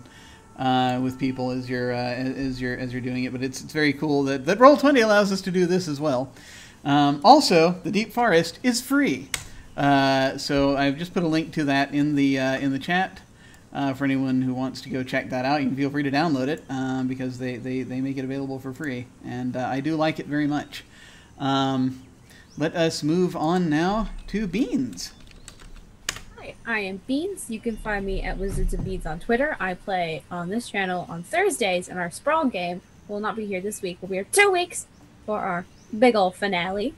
This game was just so delightful. I wasn't really sure what was gonna happen, but I love collaborative games, especially like, oh, what if we did this? Oh, what if we did that? I love just the bouncing of ideas and just like this little map. I want to like explore more with this. It's very fun. So yeah. Yay! Me too, me too. Very cool, very cool. And finally, over to Cole. Hey, howdy, bye. I'm Cole. You can find me at Cole Moriel, can't say my own name, on Twitter. You can find me on now Mondays and Tuesdays on Friends Who Roll Dice. I play Aridin in The Gods We Know, and then I play Kepri. I play Aridin in The Mind of the Martyr on Mondays, and then Kepri on The Gods We Know on Tuesdays.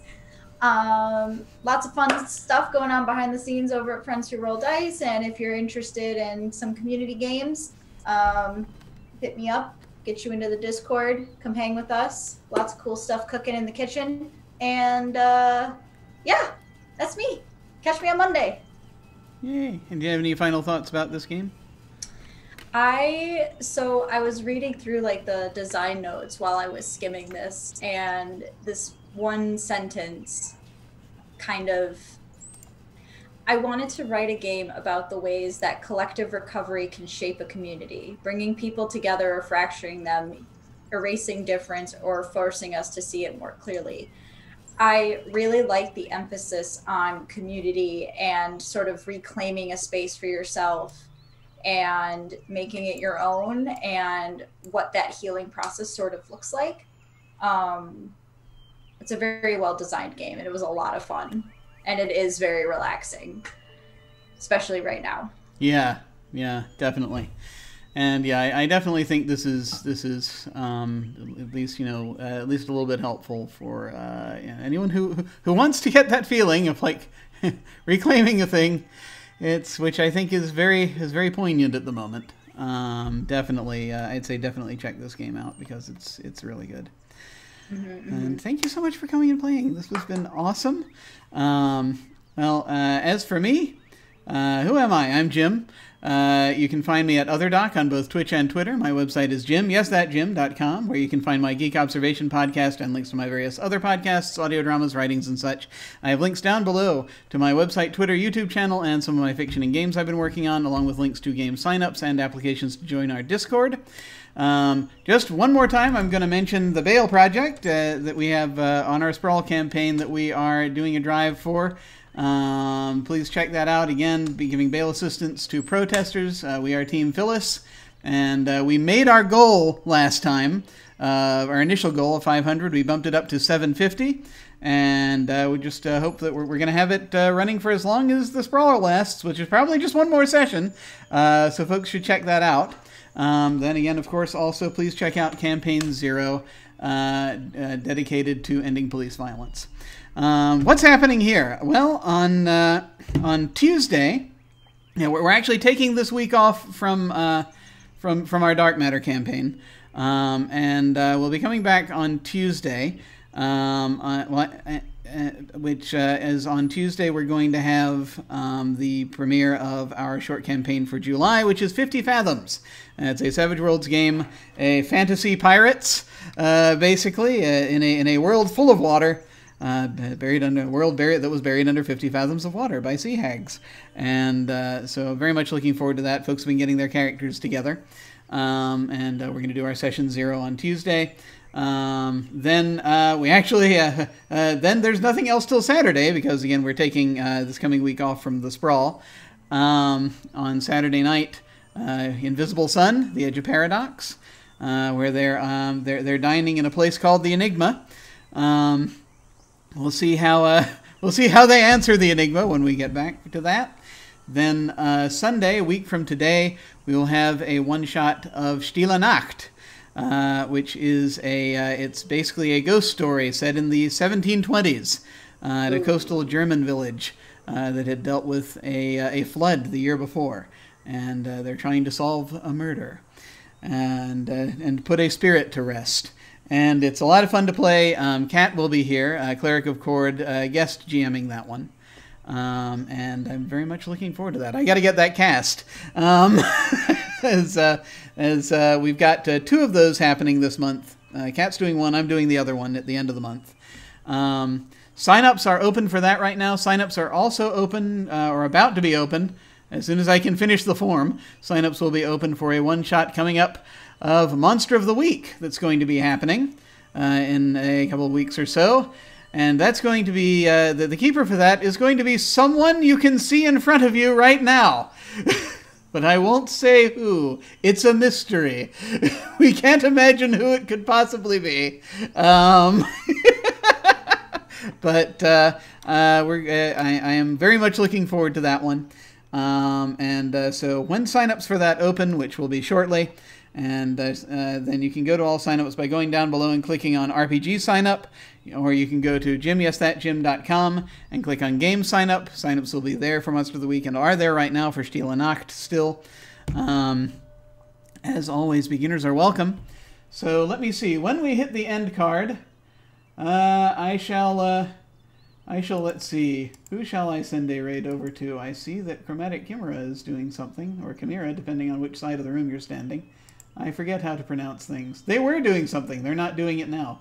The dot was still red. They lied to me. Let's see. Torn Pixie is running something. Manapot Studios looks like they're doing something. They're playing Invisible Sun. Oh, okay. We could do that. What is that, Manapot? Yeah. MANAPOT Studios. I don't know if capitalization matters, but it's capital M, capital P, capital S. Cool. Yeah, I've got them. Cool. And actually, they've got they do the thing that we do, where they have their Path of Suns right next to the screen. Probably more expertly, because they probably have people without ADHD that take time. I don't know, but we'll find out. We're going to go say hi to them. Feel free to hang on if you are so inclined and say hi to them with us. That, again, will be when we hit the end card. In the meantime, folks, thank you all very much for watching. Take care, and I will see you all of a sudden. Farewell.